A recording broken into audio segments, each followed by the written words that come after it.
All right, my friends. I just pressed the Let's Go Live button. That is tremendous news. Oh, how we've been waiting for this day. And here it is at long last, and I cannot wait to get into it with you. It's a beautiful and amazing Monday, my friends. I hope your weekend was incredible. Shout out to all the moms out there who had Mother's Day and all the sons and daughters and everyone else celebrating. We had an amazing, very nice Mother's Day, and I'm glad to be back with you. It looks like, my goodness, the tubes are working. So that's tremendous news. That means we can go ahead and get started. So let's do it, shall we? Hello, my friends, and welcome back to yet another episode of Watching the Watchers Live, the show that spotlights misconduct involving police, prosecutors, and politicians. My name is Robert Gouveia. I'm a criminal defense attorney, and today we are talking about the convicted perjurer, Michael Cohen. And we're going to be getting into it. We got two segments here today. One, we're going to get our bearings straight on who this guy is. We've been talking about him for a long time, but of course, there is much more that we need to assemble before we get into a full day of testimony today from Michael Cohen. And from Michael Cohen, it is going to be a lot of Michael Cohen, even for us. We're very experienced in dealing with Cohen and E. Jean Carroll and Stormy and all the rest of them. But a full day of direct testimony from him, we're going to have a lot of it. But before we get into the testimony, this is wild. So this guy apparently has a reality TV show coming out. I don't know if you saw this one. It is Michael Cohen is The Fixer. And so I've got a little teaser trailer that we're going to play here to warm things up, just so we know who's on the stand, so we have an idea of what we're going to be listening to or reading through as we go through the X scripts today. But there is a trip down memory lane we have to take. Remember this letter from Michael Cohen, where his attorneys sent a letter back over to the FEC saying Donald Trump had nothing to do with this. Nothing. He was removed. This was a Cohen situation. It's not a federal election problem at all. And this is signed by Michael Cohen's lawyer, sent over from McDermott, Will, and Emery, other lawyers. Cohen also had them representing him, and Cohen was very much on Team Trump until he flipped. All of a sudden, they said, you're going to go to prison for the rest of your life unless you work with us against Trump. He said, that sounds terrible. I'd be happy to work with you against Trump, and so he has done that. Then they entered in a plea deal, and this is part of the factual basis, the allocution, where Cohen says, these are the things that I did bad. And the judge says, you know you did those things? He says, yes, I did. And so we'll read through that because that is his guilty plea. He also pleaded guilty to lying to Congress. We have those documents pulled up. And he committed perjury again. And he is in hot water from that judge. Now, is that going to cause any problems in this trial? No, of course. Alvin Bragg has brought him right in and has said that he can testify. In fact, he did. He's their star witness. J.D. Vance was out slamming Michael Cohen, so we'll see what he says, and then we'll jump into the actual trial testimony of the day once we get our bearings straight, and we'll go through all that relatively quickly. But then Michael Cohen is on the stand. Donald Trump came out. He was speaking, and here, let me see if I can, people are saying the audio is a little bit low. Let me turn that up a little bit, see if that helps a bit. We just boosted that audio. Hopefully that helps. So we'll now jump into the testimony. We'll have Inner City Press reporting, Matthew Russell Lee. His links are down in the description below. Awesome. Thanks, guys. Thanks for the heads up on that. I couldn't tell. So we're going to go through that. Inner City Press, all the links down in the description, and then Trump speaking after court. We're going to go through that, and we got a lot to get to. Okay, good. All right, audio's good. Man, you guys are awesome. Thanks for warning me. Glad I didn't bumble through the whole show. Hey, Rob, turn it up, man. Speak like you got a pair. All right. Thanks, everybody. Okay. So we got the audio fixed. That means we're about ready to go. I'm glad that you are here, and I'm grateful that you are joining us. We've got business to attend to. This morning, we had a great members-only stream. We'd love to have you become a member, either on YouTube or on Locals. Come and join us. We do streams in the morning. We have a lot of fun. It's a great place to meet other people, support our work, get some extra content, and get some morning streams, man. What better way to start the day off than with your friends over at the Watcher fam. Watchingthewatchers.locals.com or on YouTube. Come and join us. We do have some PDFs we'll go through today. We post those all up at robertgovea.com, along with our merch store, our calendar. The show is probably going to be a little bit wonky on Thursday this week, maybe even Friday, Thursday, Friday. We're going to do the show, but it might be a little bit later because I've got a bunch of events coming up basically for the next 6 weeks. It's kind of madness. So all the way leading up until our event at the Trump Hotel in Las Vegas. And I just got our proposal back. So I've been talking to, I guess, the concierge over there, I guess. I don't know. It's pretty, feels very fancy to me. But she gave us a quote on a room and a little setup there to support our crew. And so I think it's going to be great. I think it's going to be a lot of fun. It's all reasonable. We can afford it probably. So we're not going to go broke, but we're going to check it out. WatcherLodge.com. Come and join us. WatcherLodge.com, where it's our sovereignty and self-development community. And if you want to come join us on our meetup, it's a nice platform where you can RSVP and all that stuff. So go on over there. WatcherLodge.com. All right.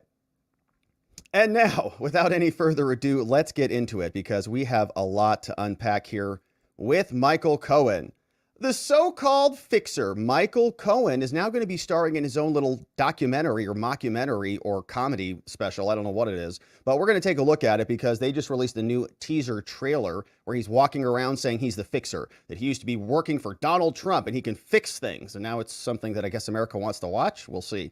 But he also is somebody who exonerated Trump because we have this old letter from him that's now getting a lot more attention. He wrote this back, or his lawyer did, February 8th, 2018. And it says that Michael Cohen did all of this on his own, that Donald Trump had nothing to do with it. Of course, we're asking ourselves, why is Michael Cohen then the star witness in this case? Why is he allowed to continue to sell t-shirts like this on his TikTok account that say Trump should go in jail and to prison? So we'll take a look at some other historical background on Michael Cohen. Very briefly, just to confirm, this dude is a bona fide liar and a convicted felon.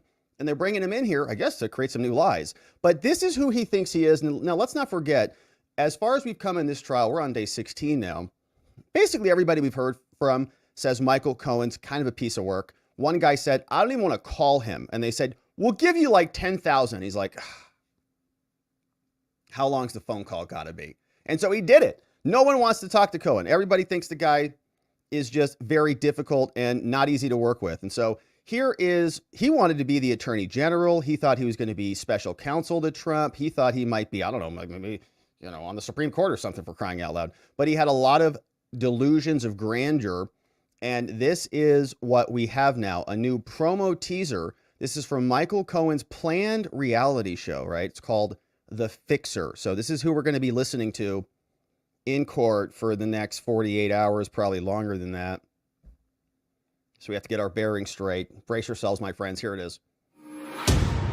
My name is Michael Cohen, and for years, I was the personal lawyer for a notoriously bad man. Michael Cohen. Michael Cohen. Michael Cohen. Trump lawyer and fixer Michael Cohen. I fixed his problems, both professional and personal, gaining power, wealth, and notoriety for myself in the process. And I paid the price for it. President Trump's longtime personal lawyer, Michael Cohen, is going to jail. Michael Cohen left his apartment and then headed to federal prison. The judge has just sentenced Michael Cohen to 36 months.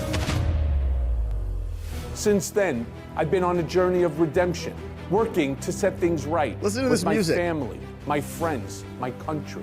Speaking truth to power and calling it like I see it. I wanna go climb a in my mountain books, Disloyal right now. and Revenge, and on my podcast, Mea Culpa.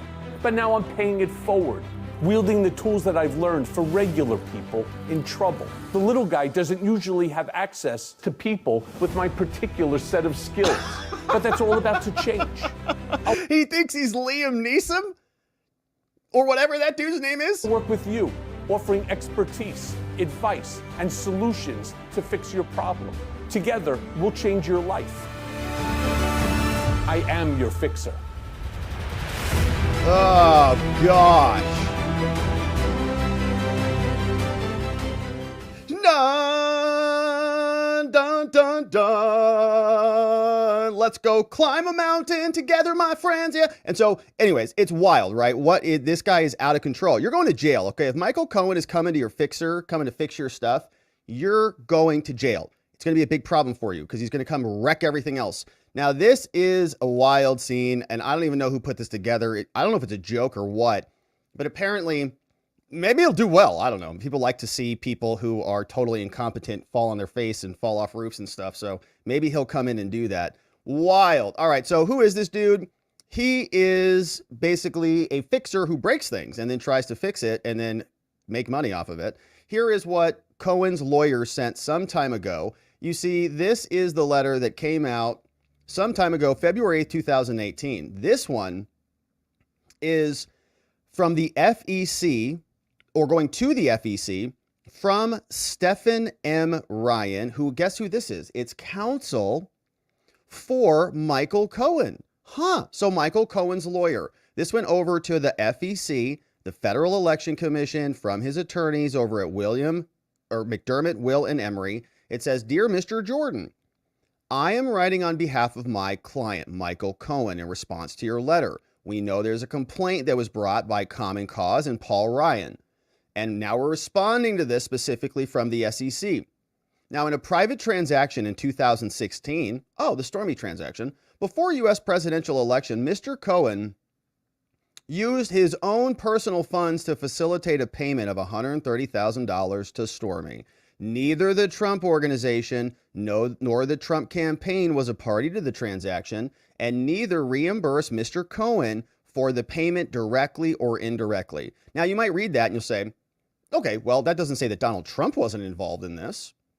And neither reimbursed Mr. Cohen so they would, I think, reframe this and say, well, Trump did, right? Neither the Trump org nor Trump campaign were reimbursing him, so maybe it was Trump individually. Now, contrary to the allegations in the complaint, which are entirely speculative, here you go. Neither Mr. Cohen nor Essential Consultants made any in-kind contributions to Trump. Mr. Cohen has not been a government employee. The payment in question does not constitute a campaign contribution or expenditure, and therefore, the FEC lacks jurisdiction over this. And so the complainants have not and cannot present any evidence to the contrary, and accordingly, the complaint should be dismissed. Please contact me if you have any problems with this. Sincerely, your friend, Stephen Ryan, counsel for Michael Cohen. My client did nothing guilty. There's no federal crime. There's no campaign contribution problem here. And leave us alone. Okay, Michael Cohen got a lawyer before Michael Cohen flipped. And this was all in favor of Trump. I did it on my own. Trump org was not involved. Trump campaign was not involved. It leaves the possibility that Trump himself was involved. And then that would just be paying his lawyer legal services. And he was not reimbursed from those other organizations. So this letter is now making its way around. Now, Cohen's story is going to change dramatically, as we'll see. But here was more evidence. So let me just walk you through kind of what happened here. So that letter came out. It was February 8th, right? February 8th. There's an investigation into Cohen. Something happens. Michael Cohen gets a search warrant. They raid all of his stuff. Same people, McDermott, Will, and Emery, they submit another letter. This goes back over to the court now. They say, "Dear Judge Wood, we represent Cohen. We have been involved in this case, and we know that there were warrants that were executed by the government." So the government comes in, they seize all Cohen stuff. And we have a problem with that. We think that the DOJ is partisan. They're investigating the attorney for the president of the United States. And so he's fighting this right now. He's asking for a temporary restraining order.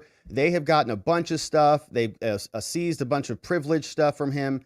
And my guess is they now have the goods on Cohen, right? And they're defending this right now. So they raid Cohen. They get all of his warrants. There's talk about him being in massive debt from other business ventures, whatever. So he is defending himself. Then something happens. The government comes out and they say to him, okay, listen, buddy, you're in big trouble. You either plead guilty here or you go to prison for a long time based on all this other stuff that we just seized, right? So his story was he did it all on his own. Trump is totally removed from it. Everything flips. Then he comes around and you'll see this. He made, first of all, false statements to Congress. So Congress was investigating him and they wanted him to turn on Trump, and he didn't quite turn on Trump as well.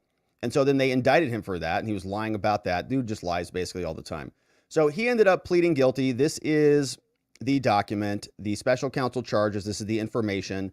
Ultimately, he ended up pleading guilty. And here's what it sounded like when he came into court some time ago.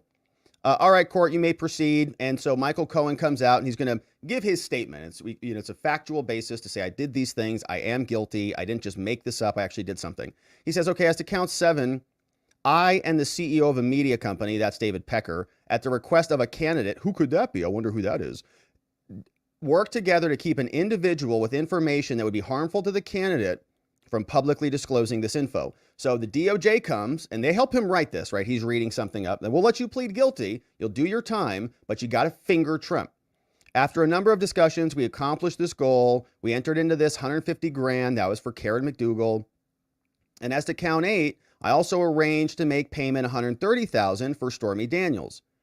And I did it for the principal purpose of influencing the election, right? So they all help him write this. The court says, okay, Mr. Cohen, when you took care of all these acts that you've described, did you know what you were doing was wrong and illegal? Did you know? He says, yes, Your Honor, I did. Okay, all right, you may be seated for the moment. He says, thank you, sir. So, okay, Cohen pleads guilty now, and the whole story changed. So it goes from, in the prior letter, I did it on my own. Nobody forced me to do anything. Then he says, right, immediately afterwards, once he flips, this happens all the time in this country, by the way. They flip everybody. You co-defendant, they just flip you. And so he comes out, oh, no, it was for the principal purpose of influencing the election. So why was his lawyer saying something extremely the opposite of this just a couple months ago? How come? Well, it's because Cohen flipped. They flipped him, and they had, we don't know exactly how they got him to flip, but they flipped him. And so that's Cohen. We know the guy's a piece of work. He's also been accused of lying again. So remember, in the Tish trial, this is an excerpt from a federal judge who said Michael Cohen lied again. The statements that he gave in the Engeron trial, where he was denying that he pleaded guilty to other crimes, gives the rise of 2 possibilities. A federal judge wrote this. 1, Cohen committed perjury when he took that guilty plea earlier. So he either pleaded guilty there and lied, or he committed perjury again in October when he was in Tish's courtroom. Either way, it's perverse to say that this guy is committed to upholding the law. So a federal judge says this guy has lied again. So he's just a walking liar disaster. And of course, he's perfect to follow up porn star Stormy Daniels. So some interesting people were there at the court today. And you'll notice this is somebody who has been rumored to be on the short list for the vice presidential candidates for Donald Trump. JD Vance was here outside the courtroom. This was the scene on day 16, right before Cohen was testifying. In fact, Cohen's inside testifying right now. They were on a break. And here is what JD said. So far in my couple hours in there. First of all, Michael Cohen is the prosecution's star witness. This guy is a convicted felon who admitted in his testimony that he secretly recorded his former employer, that he only did it once, allegedly, and that this was supposed to help Donald Trump. Does any reasonable, sensible person believe anything that Michael Cohen says? I don't think that they should. I actually think that his testimony is going to hurt with any reasonable juror, and hopefully we have a few of those. I want to say 2 other things here very quickly. Number 1, the thing that the president is prevented from saying, which is a disgrace, is that every single person involved in this prosecution is practically a Democratic political operative. The judge inside, his daughter, is making millions of dollars running against Donald Trump, raising money for Donald Trump's political opponents. The number 3 person in the Department of Justice, Biden's Department of Justice, left to become a local prosecutor to go after Donald Trump. Matthew And Colangelo. of course, there's Alvin Bragg, a Soros-funded prosecutor who promised to go after Donald Trump and now is doing exactly that. Now, look, whether you love Donald Trump, whether you like Donald Trump, or whether you're a Democrat or don't care about politics, what's going on inside that courtroom is a threat to American democracy, ladies and gentlemen. We cannot have a country where you get to prosecute your political opponents instead of persuading voters. Joe Biden's entire strategy is to try to distract from inflation at home and war overseas with this sham trial. I just want to live in a reasonable country where we try to persuade voters in our politics. We don't try to throw our political opponents in jail. So this is a disgrace, and I wanted to be here to show some support for my friend and speak. Right on, JD. Thanks for showing up and supporting the president and for explaining exactly what's going on here. I think he's right about this. And it's always curious how they introduce this destruction of democracy line and language, which I think is ultimately overplayed. You know, we hear that all the time. Everything's going to destroy democracy, so basically means nothing is at this point. If everything's going to be something, then I guess nothing is. It's kind of irrelevant. We lose the distinction if everything is the thing. So they say that a lot, but really, ultimately, what is happening is I think the Democrats want to destroy the justice system. They're very tired of the justice system not taking out the people that they want them to take out. And so they're using Trump as a very nice excuse. Democrats are the ones frothing at the bit, right? It's a very interesting magic trick they are pulling here. They tell the Democrats Trump is going to be the danger, the threat to American democracy. And the Democrats get so frothed up at the mouth that they scream for the justice system to break itself in order to take out Trump, right? Basically sowing the seeds of their own demise. It's very clever. And then they say, we have to stop Trump to save democracy. And in the meantime, they're destroying democracy. They're destroying justice. So J.D. Vance calls it out, and I think that's very appropriate. So we're going to jump into the trial in the next segment. But I think Michael Cohen is a terrible witness, and we cannot wait to hear what he says. So let's jump into it right now. Starting trial testimony. Convicted perjurer and serial liar Michael Cohen is back on the stand. We've already seen him lie on the other stands that he's been on, and now he is in the Trump trial. Day 16. We're going to go into the excerpts courtesy of Matthew Russell Lee at Inner City Press reporting and see exactly what happened, because it was a full day of direct testimony, meaning no cross-examinations from Michael Cohen yet. We'll see if we get to that in day 17, 18, or 19. But here is Trump before the day starts. Let's get our bearings straight, see who else is joining him in the courtroom. Coming out in Manhattan, you see Todd Blanche. Donald Trump's got some stripes on the tie today. We see Alina Abba's in the background. I do believe that is Eric Trump back there. We saw J.D. Vance is hanging out as well, right here. We appreciate you being here. The New York Times just came out with a poll that shows us leading everywhere by a lot. This is the cover story, and I think you'll find it very interesting, but I'm sure you've all read it. Leading in Wisconsin, Pennsylvania, Arizona, Michigan, Georgia, and Nevada. Nevada, we are leading actually by 12 points. Yeah. Which is generally a Democrat state. I think we're probably leading in New Jersey. We had a rally, over 100,000 people this weekend. A lot of the mainstream media didn't want to say how many people. They didn't want to cover. We talked about it. In fact, I don't think anybody did. I hear the crowd was not shown by the mainstream media, which is what they tell me, but that's par for the course. A couple of quotes that just came out. Fareed Zakaria, no friend of mine. The Trump trial is politically motivated. I doubt the New York indictment would have been brought against a defendant whose name was not Donald Trump. That's true. Mark Levin, great guy, brilliant man. Our judicial system has blown up. It's broken. Andrew McCarthy. Trump should be acquitted in Manhattan, wholly independent of the plethora of constitutional infirmities in the prosecution. It should be thrown out for the most basic of reasons. Bragg cannot prove his case. Got no evidence. And I'm innocent. This is a political witch hunt. That's right. And nobody's ever seen anything like it. And it's, I tell you what, the appellate division on the judges should step in, because what this judge is getting away with is disgraceful, including the fact that we have thousands of people, we have 100,000 people in New Jersey. They would like to show their support. It's like an armed camp outside. You can't get one person within 3 blocks of this courthouse. Greg Jarrett, we're not, I mean, you take a look at this statement. We're entering the 4th week, and there's still no evidence whatsoever connecting Trump with any criminal wrongdoing. A crime that's not charged. It's a crime that, in which prosecutors won't even tell the defendant what it is. I have no idea what they're even doing. We don't know. We still don't know. We have 4th week. records, and they talk about bookkeeping. The only thing down in the bookkeeping is that we call a legal expense a legal expense. We don't call it a construction expense. We don't say for concrete work. We don't say for electrical work. We pay the lawyer a legal expense.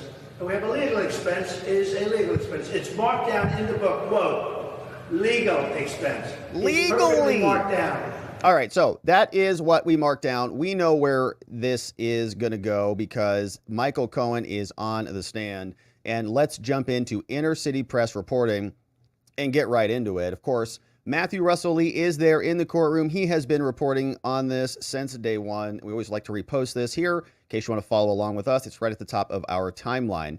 And let's get to it. Matthew Russell Lee, Inner City Press reporting. His links are in our description below.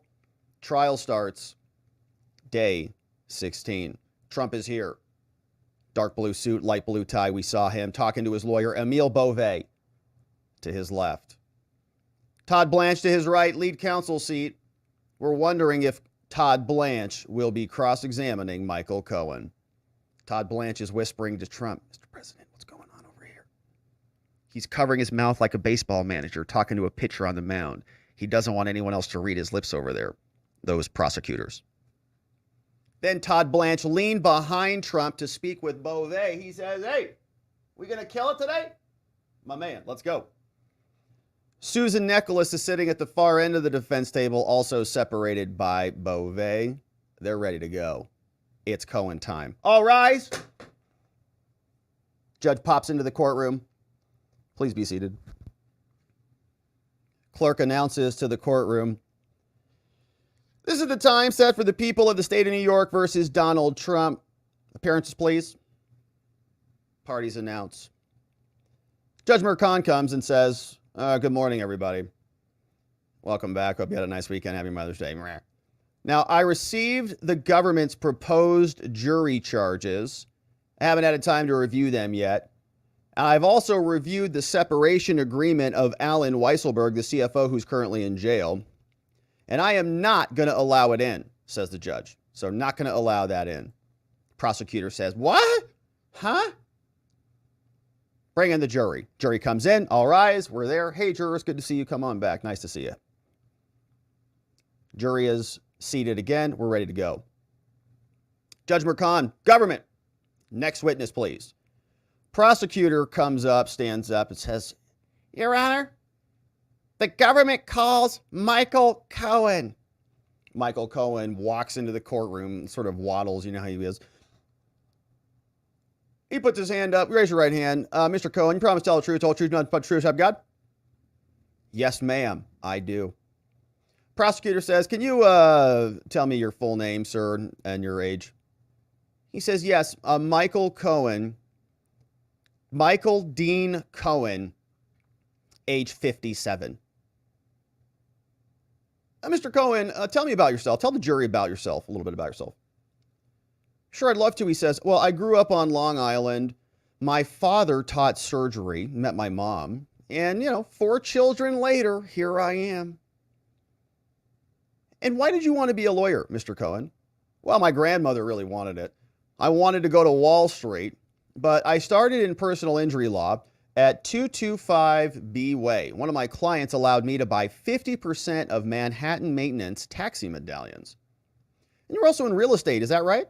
Well, I did. Yeah, I started buying Trump properties. Then I started buying buildings. I went to Philip Neiser. Then I went to Trump.org. And Mr. Cohen, you work for Trump, right? Yeah. You'd recognize him. Yeah. And you see Mr. Trump in court, just so we can identify him to be clear. Something you have to do in criminal cases, make sure they're there. This is the criminal. He's right there. Do you see Mr. Trump in court? Yeah, right there. Blue suit, blue tie. And tell me how you met Mr. Trump. Originally through Don Jr.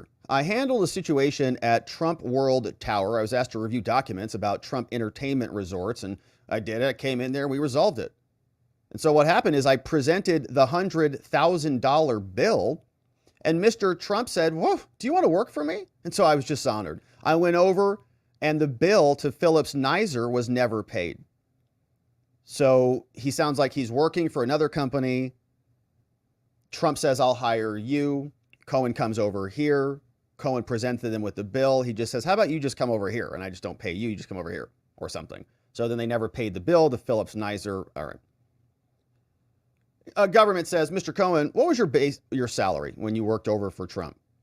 Well, we arrived at $375,000. Nice. Bonuses were to be discussed. And he gave me Ivanka's Oval Office on the 26th floor of Trump Tower.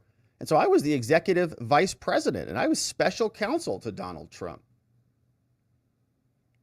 And what matters did you handle, Mr. Cohen? Well, whatever he wanted. A New Jersey golf course, The funding was pulled by Governor Corzine, so it was a big problem. So I had to go over there and kind of fix that, talk to him, and get the money back and whatever. So I worked on stuff like that. Did Mr. Trump ever ask you to renegotiate bills? He says, yeah. For example, I do it with law firms. In law firms, I know law building. I'm a lawyer, so I'd call them, try to negotiate the bills down, whatever. Did you do that with Trump University? Try to negotiate their bills?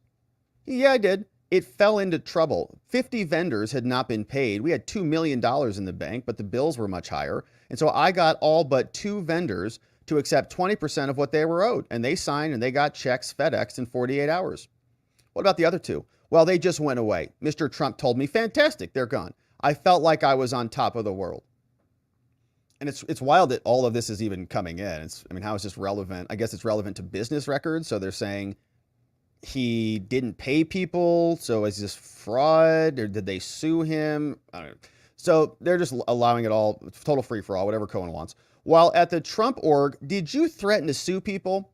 He says, yeah, there was a Miss USA contestant defaming, and we brought an arbitration against her, and it was resolved. So she said some bad things. We brought an arb, and with the press, I would reach out with their need to redact or take it down, and we'd sue. So I'd basically, send them a takedown notice or else. So you did a lot of business work, Mr. Cohen. Did you do any personal work for Mr. Trump? Yes. A yellow cab hit his limo one time, and so I walked up to the driver and I got him to pay. Also, a bathroom overflow in his apartment, so I guess Cohen went up and plunged the toilet, which is, probably a difficult task for him. Prosecutor, did you deal with the press? He says, yeah, I try to play stories and try to minimize the negatives as well. And when you were there, how often did you speak with Mr. Trump? Cohen says multiple times a day. And how would you communicate? Oh, either in person or by cell phone. That's it. I might call Rana Graff or Keith Schiller, his personal attaché or his bodyguard. And Rana was an executive assistant, Hope Hicks, communications. Mr. Cohen, did President Trump or Mr. Trump, excuse me, they don't have any respect. Did Mr. Trump use email? No, he didn't. He didn't have an address. He told me, too many people have gone down because of emails that prosecutors can use in a case. He's looking at the jurors like, yeah, just like this one. Where'd you meet Mr. Trump when you did speak with him? In his office. He had an open door policy, so I'd just come in when I needed to talk to him about something. Were you told to update him on matters? Yes. And if you didn't immediately tell him, it would not go over well for you, so you needed to tell him. Was he a micromanager, Mr. Cohen? Yes, ma'am. I think he was. Yeah. I called him boss. There were great times. For the most part, I enjoyed my work. And Mr. Cohen, did you ever lie for Trump? Yes, I did. I bullied people too. I did it because I wanted to make him happy. Did you get additional titles for your work? Yes, I was put on the board of Miss Universe. And I was treasurer at some of the properties as well. Did some people call you his fixer, Mr. Cohen? Yes, that was accurate. I was. And did you use cell phones ending in 6886 and 0114? Yes. Do you still use the latter one? Yes. And did our office ask you for those 2 cell phones? Yes, you did. And I provided them to you in January 2023. Did you sync your contacts with his? Yes, the IT people did it. I had over 30,000 contacts in my phone, and we synced them up. Did you know David Pecker, Mr. Cohen? Yes, I did. I knew him before I knew Mr. Trump. I met him on Long Island. Later, we spoke by Signal, the messaging app. Did you ever contact Mr. Pecker before 2015 when all of these things got underway? He started running for president. Yes, like when Mr. Trump gave money to Harlem for hoops. I did. I contacted Pecker. So you did that because why? You were trying to get a good story out? Yeah. And do you know Dylan Howard as well? Yeah, I do. He worked for Mr. Pecker like I did for Mr. Trump. And Dylan Howard was the content manager at AMI, which owned the National Enquirer, which was so-called part of the catch and kill ordeal. Mr. Cohen, in 2011, was Mr. Trump exploring a run for president? He says, yes, he was, in fact. I saw a poll that 6% thought Mr. Trump should run for president, and so I created a website, shouldtrumprun.com. Many came to the website. Did he run in 2011? No, there was a season of The Apprentice coming up, like he told me. You don't leave Hollywood, Hollywood leaves you. But he told me in 2011 that he would do it again next time, and guess what? He did. What was your role back during all this era? I was a surrogate. Did you make an appearance for his campaign? He says, I did, yeah. I went on MSNBC, CNN, I'd provide comment. Watching the rallies, I noticed it was very white, says Cohen. So I started a group called the National Diversity Coalition for Trump. I formed it with Daryl Scott, an evangelical from Cleveland. And did you meet with Mr. Pecker and Mr. Trump? Yes, I did. We met about the power of the National Enquirer. With its space in grocery stores and bodegas, it was all over the place. Mr. Pecker said that he could keep an eye out for anything negative and he could help us try to stop it. Did the National Enquirer preview stories for you, Michael? Yeah, they did. For example, Hillary Clinton wearing thick glasses. Allegations that she had a brain injury. Are those allegations? Ted Cruz's father was with Oswald. We haven't proven that he's not the Zodiac killer. And Marco Rubio in a pool with a bunch of other dudes. Oh, no. What did Trump say when he saw those? He said, that's fantastic. What's this, Mr. Cohen? They put this document up on the screen. It's an email with AMI in October 2015. And, come back on these points. It's like, is this any different than Hillary Clinton saying Trump got urinated on by Russian hookers? No, it's all ridiculous, right? But Trump is being prosecuted for this. Hillary is not being prosecuted for her Russian hooker story. Email. What is this, Mr. Cohen?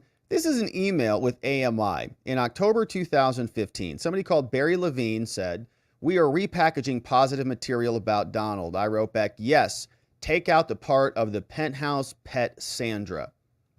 And it was on January 6, 2016. The article ran, says Cohen, a week later. The Donald Trump Nobody Knows. It was the name of the article. So I was involved in that.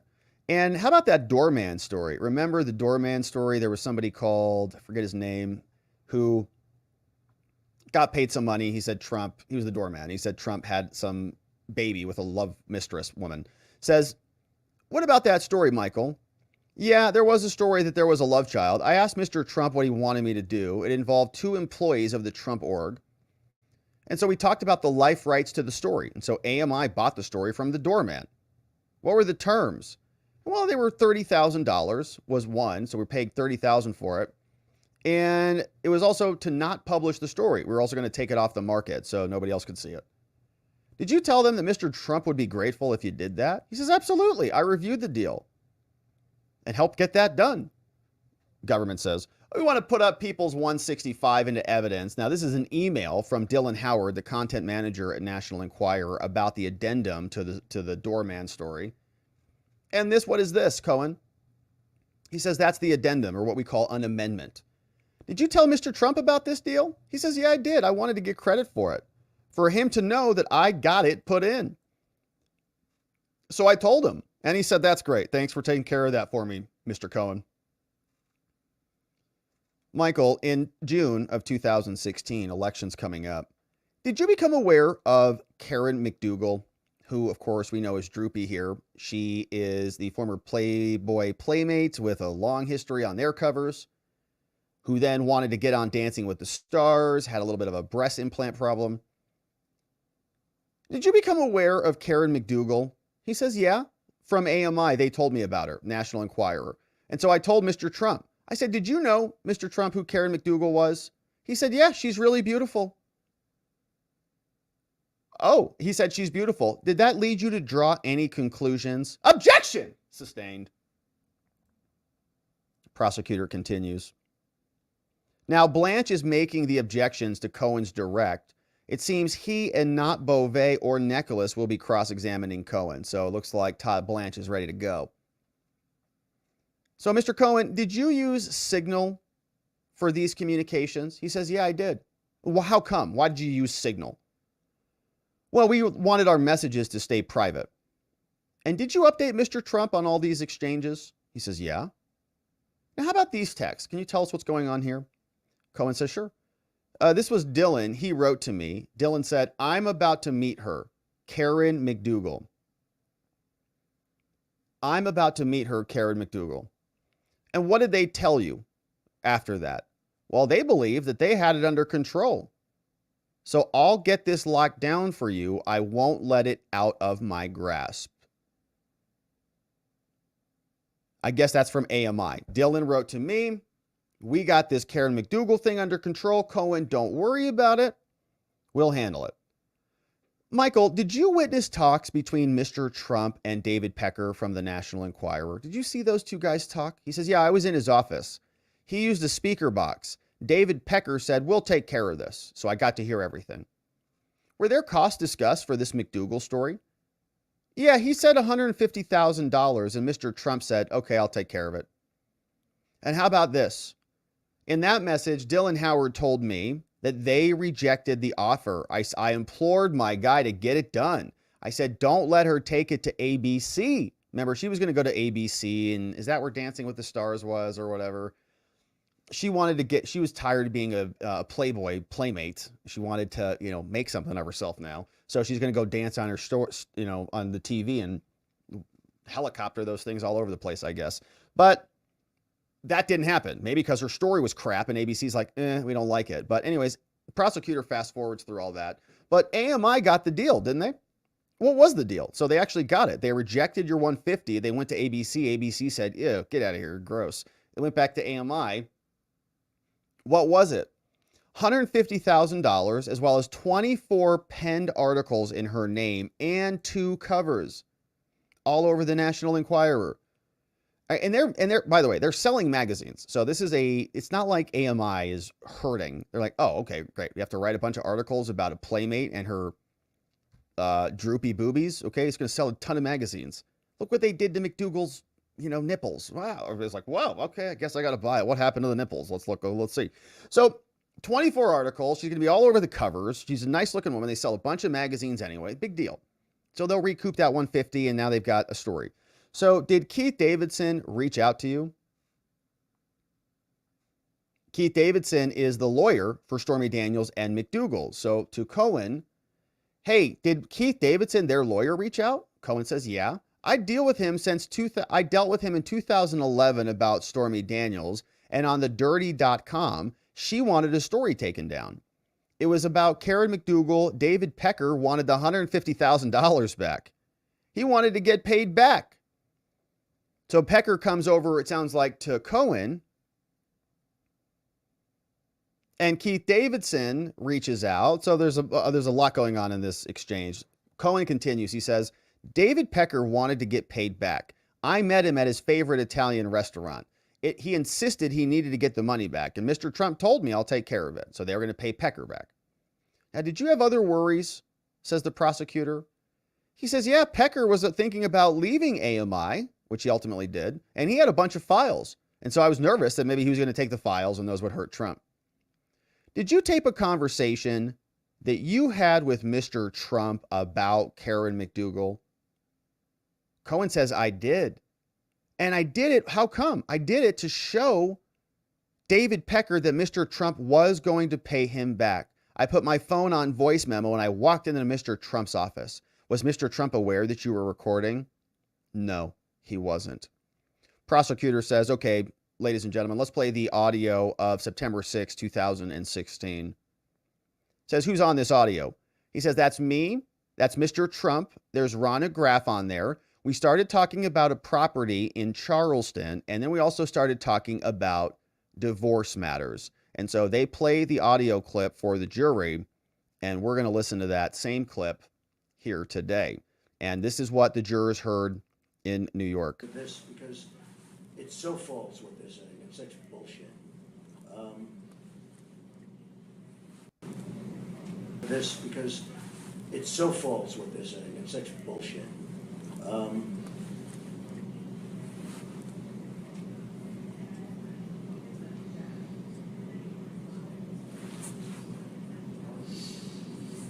I think this goes away quickly. I think it's probably better do the Charleston thing just this time. Yeah. In 2 weeks, it's fine. I think right now it's better. You know? Okay, honey. You take care of yourself. Thanks, Pam. Yep, I'm proud of you. So long. Bye. What's up, Mike? Great poll, by the way. Yeah, Seen it. Great poll. making progress. Big time. And you guys are good guy. Oh, Pastor Scott? I can't believe this. No, Pastor Scott. What's happening? Oh, no. No, he's... Can we use him anymore? Oh, yeah, 100... No, you're talking about Mark Burns. We've told him Well, to... I don't mean that. Mark Burns, can we use him No, anymore? no. Richard Leffrath, I'm sorry, Richard Leffrath just called. He just had, we have a chance, he had an idea for you. Okay. So we got served from the New York Times, I told you this, regarding to unseal the divorce papers with Ivana.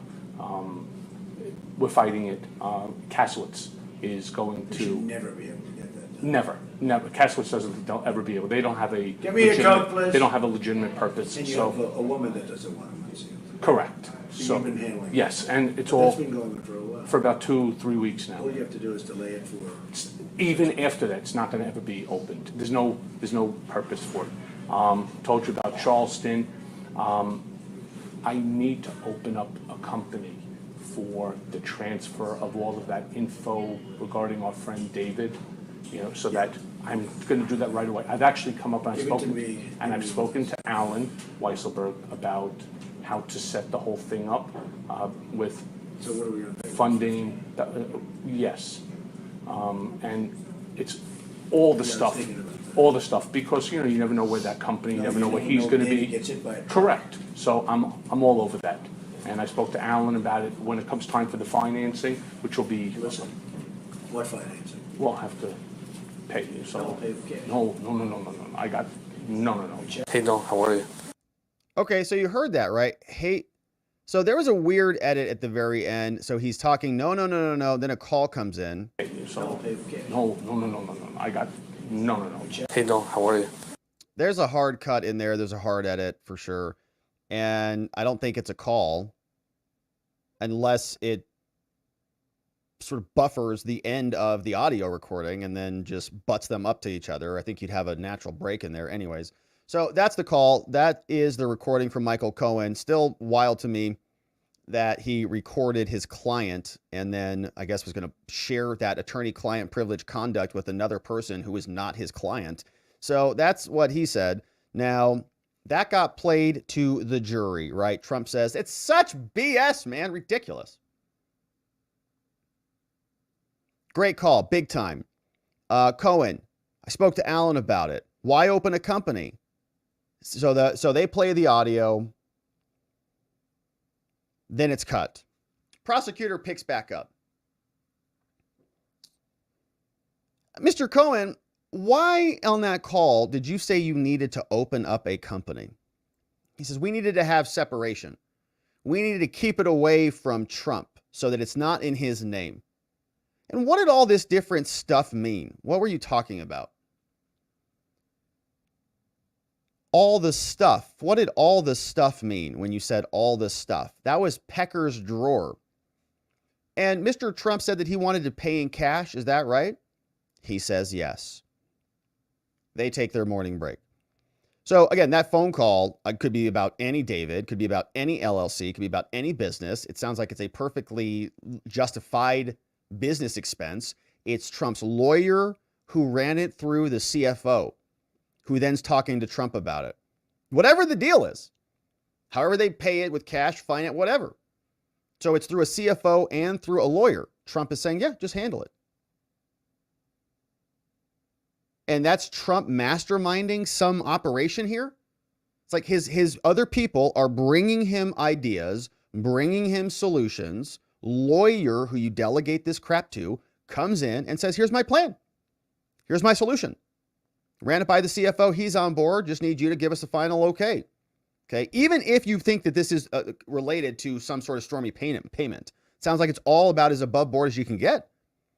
And even Cohen is not saying that he wants to record this to go incriminate Trump. He's not alleging that Trump is involved in some criminality, like he's exposing some deep plot, like he's a whistleblower. No, he's saying that I just wanted to take this back to David Pecker to confirm that Trump is going to pay him.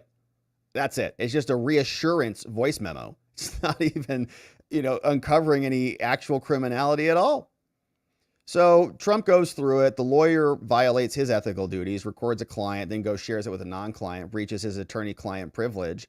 Maybe he's trying to be coy about it. You heard the way he talked, about our friend David. He's being slimy as can be because it's Michael Cohen. So they take their break. We're back. Michael Cohen still on the stand. Judge Mercan says, I usually tell the jury that the tape is the evidence and that the transcript is not the evidence. Todd Blanche says, yeah, we'd like that, Your Honor. Now would make sense so that they can hear what Cohen said and how ridiculous this whole thing is. The transcript probably reads worse than that little exchange was. So Todd Blanche says, perfect. Tell the jury that. No problem. They bring the witness back. Cohen's back on the stand. Jury comes in. Jury entering. We're all standing and we're seated. Judge Mercan says, welcome back, ladies and gentlemen. All right, we just finished with hearing the tape from the government. So I'm going to tell you that the tape is in evidence. You'll also get a transcript that also goes into evidence with you, but that is just an aid. So refer to the tape itself. The transcript is just an aid. Michael Cohen, welcome back after the break. Now, the recording that we just heard, it got cut off. Did you hear that? Yeah. Can you tell me whose voice was that came in and cut off the voice memo? He says, that was my voice. I received an incoming phone call. He says, but your recording stopped. So why'd you take the phone call if it came in? So I had enough. I got enough of what I needed.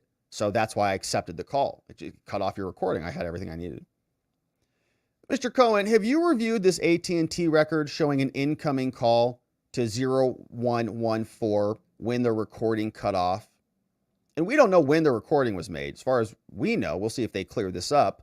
The evidence from the audio file that was extracted from Michael Cohen's cell phone, from our reading of the excerpts, they did not have metadata on that, so they didn't know where it came from. It was basically Michael Cohen's word on when that was all recorded. And I'm sure you could triangulate the date by some of the other things that were happening there.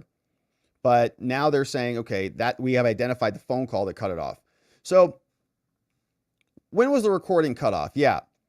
Was the call from Capital One Bank? He says, yeah. Was there a longer conversation after? He says, yes. I mean, no, there wasn't. So there wasn't a longer conversation after the phone call came in. No, there wasn't. Mr. Cohen, did you ever alter this recording? No. You said you talked to Alan Weisselberg, the CFO. What did he say to you when you were talking about this? He told me that paying with a check from a Trump entity would defeat the purpose of keeping it separate, so create a separate entity. Mr. Cohen, what's this item? He says this is a signal message from somebody called Dan Rothstein. Dan Rothstein. It's a signal message, like a text message. What company did you set up, Mr. Cohen? He says, I called it Resolution Associates, LLC. And did you intend to yourself buy the McDougal life rights, her story? He says, no, I was doing it for the benefit of Mr. Trump. Did Resolution pay? No, they didn't. How come? Well, the cover of Men's Health with Karen McDougal on it made more money than they thought, so they didn't need the money from us. See, you put her on the cover, it's like, a bunch of magazines will fly off the shelves. So they said, okay, we put her on Men's Health, so rip up the assignment of rights contract. So we don't actually have to pay any money because we sold a bunch of magazines. Yeah, of course, yeah. What did Mr. Trump say? He said, great, we don't have to pay the money. Mr. Cohen, where were you when the Access Hollywood tape was released? We remember this one, the Grab 'em by the Purse tape. I was in London. I was there for my daughter's 21st birthday, says Michael Cohen, and my anniversary as well. Did you get an email from Steve Bannon? He says, yes, I did, and Jason Miller got one too. And these text messages came in. Who are these text messages with? He says, well, these are between me and Chris Cuomo, who was back over at CNN at the time. And I told Chris Cuomo that I had requested to do media when I got back from London. He said, no, that's going to be too late. He says, I'm dying right now. Who is he? Cohen said, Donald Trump.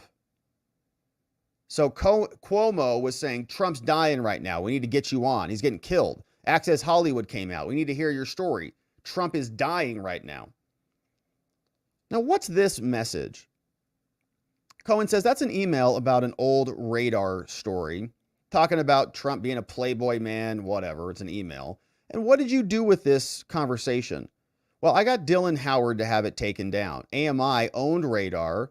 And so I told Mr. Trump so he'd give me credit, right? There's this old bad story about Trump being this playboy, going around, doing all the Trumpy things. And so they got the story taken down. Did you have a conversation with Mr. Trump about Stormy Daniels, Mr. Cohen? Yes, we did. What'd you say? Well, I relayed what Dylan Howard had said. Dylan Howard, of course, from National Enquirer, AMI. I told him, I said, we need to take care of this. Trump said, absolutely, do it. And what did he tell you about what happened in 2006 with Stormy?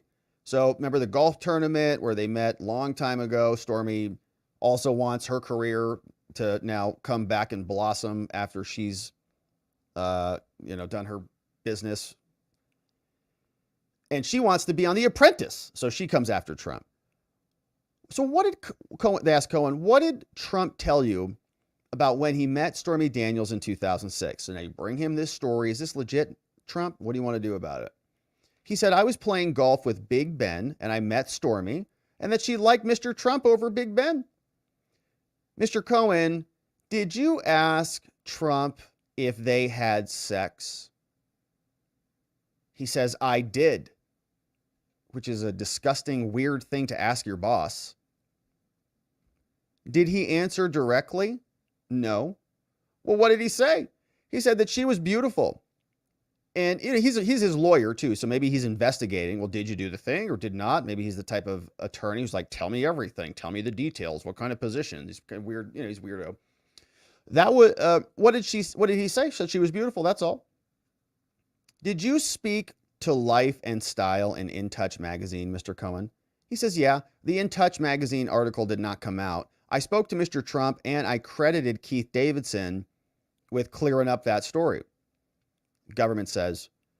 Now, jumping forward to 2016. So they apparently met at a golf tournament 2006.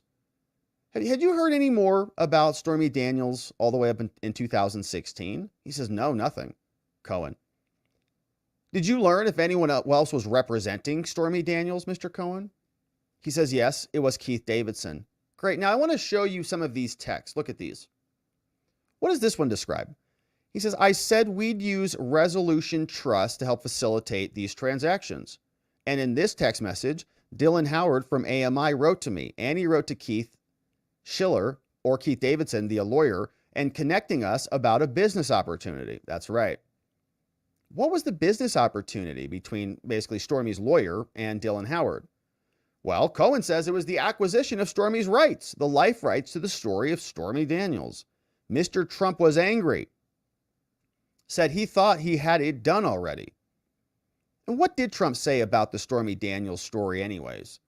He said, men might think it's cool, but women are going to hate me. So he told me. Trump said, get control over it. Did you two discuss the strategy? Trump told me to work with David Pecker and to get it done. He said, push it out past the election. If I win, it's not a problem. And if I lose, I don't care. I asked how things would go with Melania, Cohen says. I asked him, well, what's Melania going to think, Trump? He said, don't worry. How long do you think I'd be on the market for? Not long. This was all about the campaign. This is Michael Cohen. And that, man, you're overselling it, Cohen. Come on. You're chewing the scenery, man. Knock it off. He's like, it's all about the campaign 100%. He said, I don't care about Melania. He said, I hate Melania. He didn't even remember who she was. Melania, who? What? Oh, yeah, my wife. This is ridiculous. Mr. Trump told me, he says, I don't care if I lose. And if I win, it's not going to be a problem because I'm going to be the president.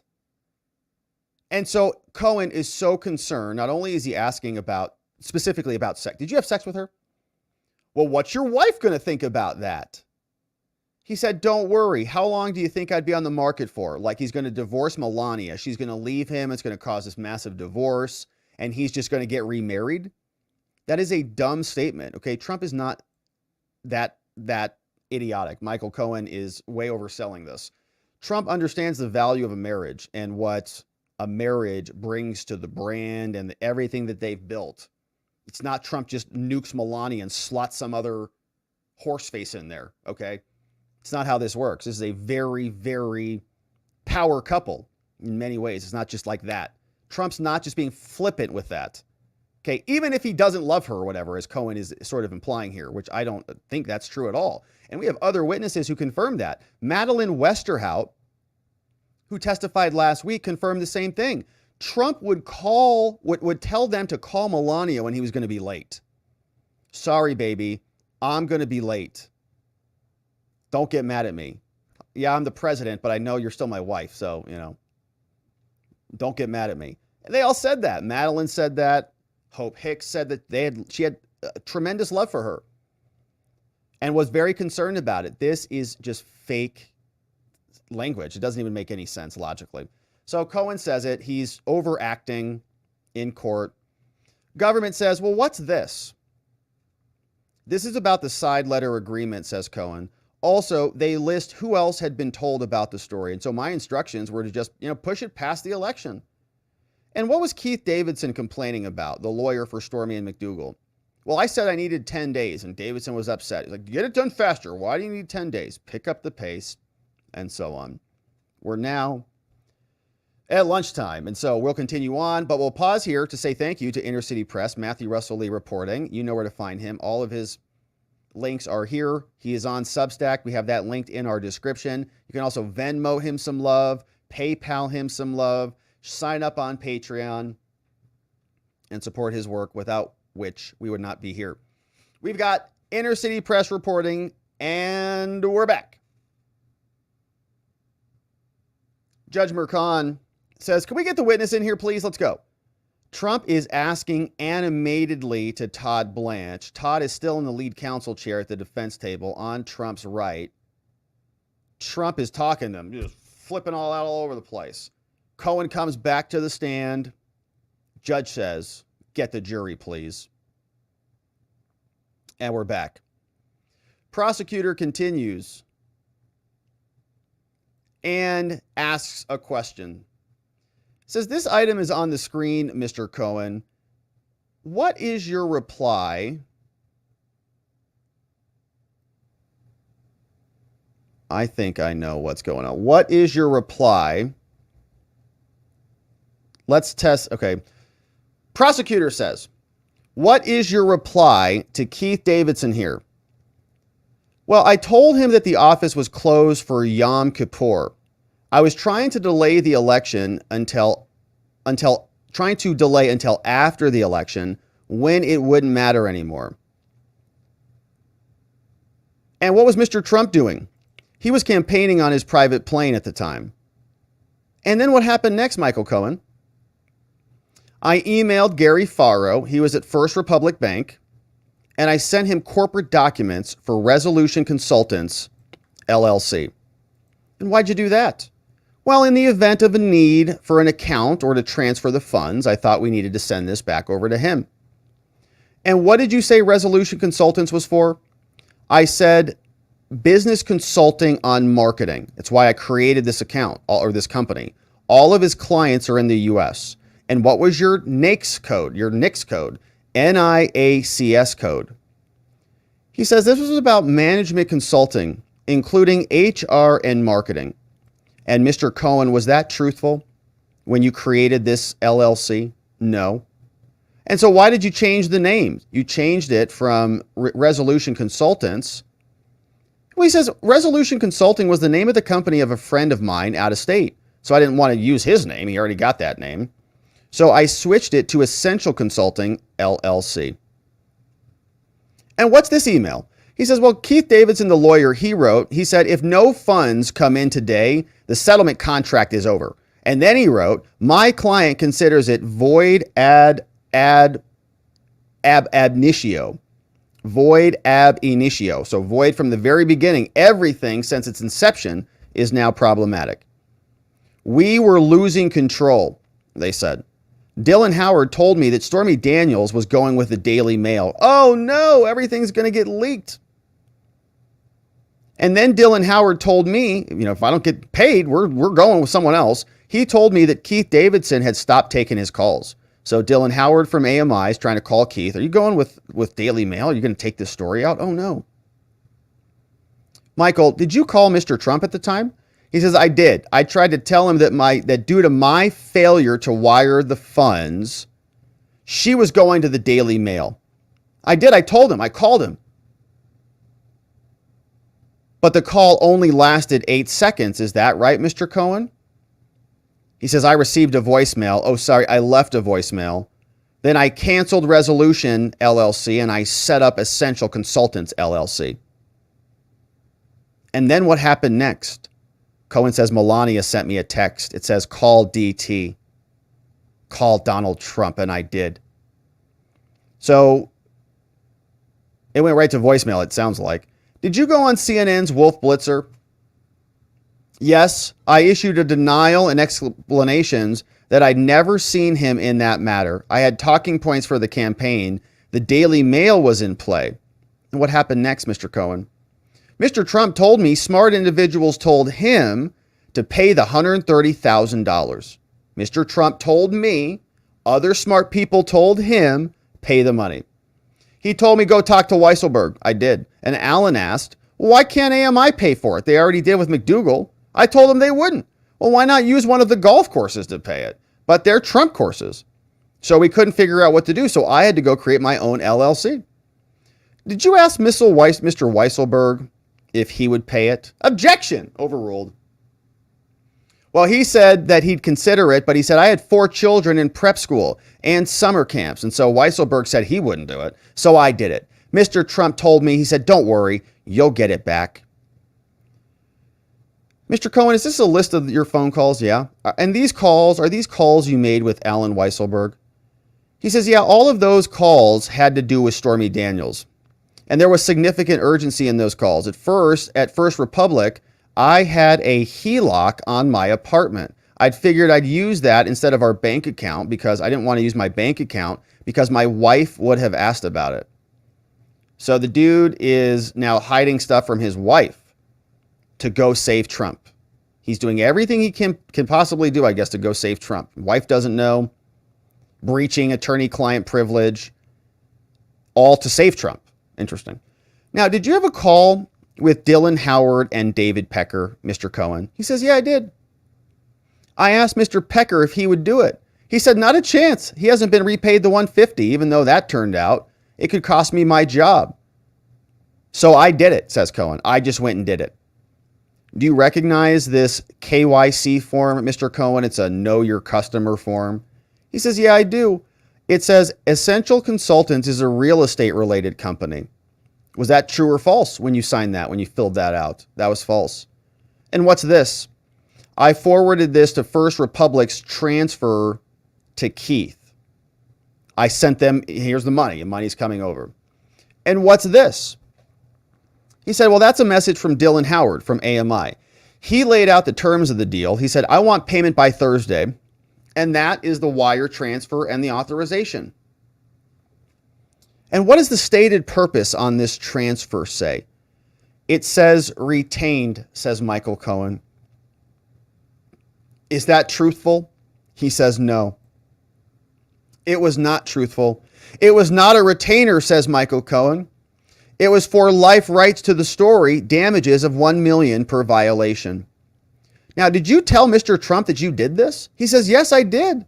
I wanted to take credit for it because this was important. So I told him. Did Mr. Trump sign this agreement anywhere? He says, no, I did. And who is ID'd as David Dennison in the side letter? Okay, David Dennison is a pseudonym, apparently for Trump. He says that was Donald Trump. And on November 4th, 2016, Mr. Cohen, did the Wall Street Journal publish a story about AMI paying off McDougal? Yeah. Did they mention Stormy Daniels in there? Yeah. He says, I discussed it. When that story came out, I talked about it with Hope Hicks. We just talked about blaming Clinton. Did you express any anger towards Keith Davidson, the lawyer who was representing both Stormy and McDougal? Yeah, I did. I told him Mr. Trump would be very upset with him. Objection! Sustained. Did you speak with Dylan Howard, Mr. Cohen? Yes, I did. And did Keith Schiller text you to ask if you could speak in 30 minutes? He says, yeah, I did. Did you talk to him? Yeah. Then I spoke with Mr. Trump for 5 minutes and 55 seconds, and he was very angry. The judge says we'll take a break there. But we fast forward and we're back. Mr. Cohen, what are these November 5th, 2016 texts? What do these say? He says, well, in those, I told Hope Hicks, Trump's communication advisors, I said, I only see 6 stories, and all of them are getting little to no traction. So whatever. She replied, keep praying. And did Mr. Trump ultimately win the election? Yes, he did. And after he won, Mr. Cohen, were you offered the role of assistant general counsel? Yes, I was. But you were not offered the chief of staff, were you? I was not. And it bothered me that I wasn't considered. That's right, chief of staff or attorney general. So I pitched to be the personal attorney to the president. You know, that would open doors. And so Cohen looks over at the jurors. Companies wanted to understand President Trump, you know, and they would pay me for that. Did you tell your family about this? He says, yeah. What are these? Those are text messages with my daughter. Government says we moved to admit 258. My daughter was at UPenn at the time, and I told her the opportunities would be hybrid. I says I could monetize my access. What a piece of work, huh? Did you get the position as special lawyer to the president? He says, yes, I did.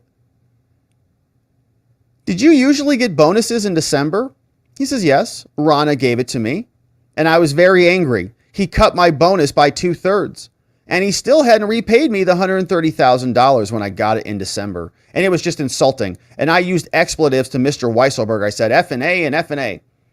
I was, even for myself, unusually angry. Weisselberg said, hey, take it easy. I told David Pecker, too, and he was mad. Did Mr. Trump call you? Yes. And did you then meet with Weisselberg about the repayment of the $130? Yes. And I showed him the First Republic Bank documents to Weisselberg, and I wrote on it. Plus the $50,000 paid to Red Finch for tech services on another matter. And Mr. Weisselberg told me, he said, gross it up, I'll gross it up, since I'd be taking it as income. And did he pay Red Finch? He says, no, I paid them.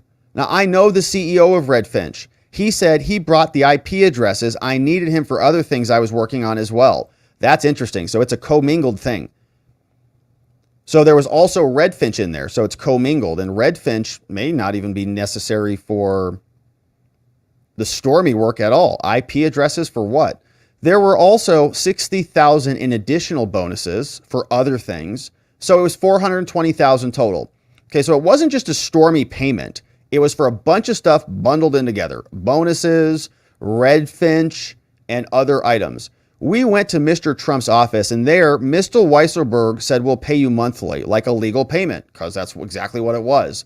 Since I'd be the special attorney to Trump, the payments would start in February.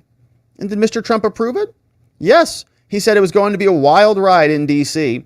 Did Mr. Trump give you the job in that meeting or around then? He says, well, one or the other, I can't remember. I wrote to Gene Friedman. I told him, I said, I will be personal counsel to President Trump. And did you announce that new position on Hannity on January 18th? Cohen says, yeah, I did. Mr. Weisselberg said I should send out a monthly invoice for legal services. As Trump's new lawyer, I did not prepare a retainer agreement because I knew that there would be no compensation. Prosecutor says, let's take a break. And we do that. Now we come on back, and Inner City Press continues the reporting, and let's see where this goes as this moves on. And I think, is that it for the day? I wonder if that's it for the day. Let me see here if there is more from Inner City Press. Otherwise, that might be the day because the transcript just cut out. going very quickly. Okay, so let's see. That might be the end of the day, my friends. Hold on a second. Let's confirm this. Yeah, I think that's it. Okay, let's break. And that was at about 1:28 my time. So I think that's about it. I don't know if there's any other threads out there. I certainly didn't see one earlier. So let me check one other location. And let's confirm that that's about where we stopped before we get into it. Before we wrap it up on the day. So apologies. It was kind of an unexpected stop. But let's see how it wraps up in some of these other threads.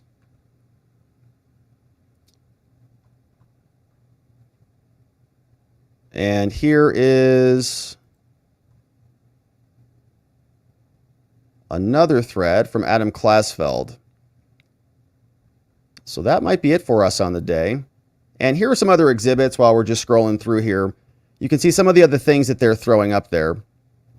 And Klasfeld was reporting on this earlier today. So Cohen reviews a bunch of text message, says Trump was very upset about all this.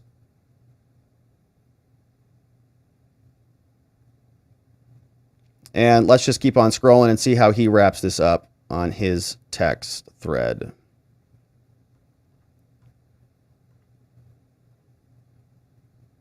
Yeah, I think that was it from Inner City. Okay, so from Klasfeld,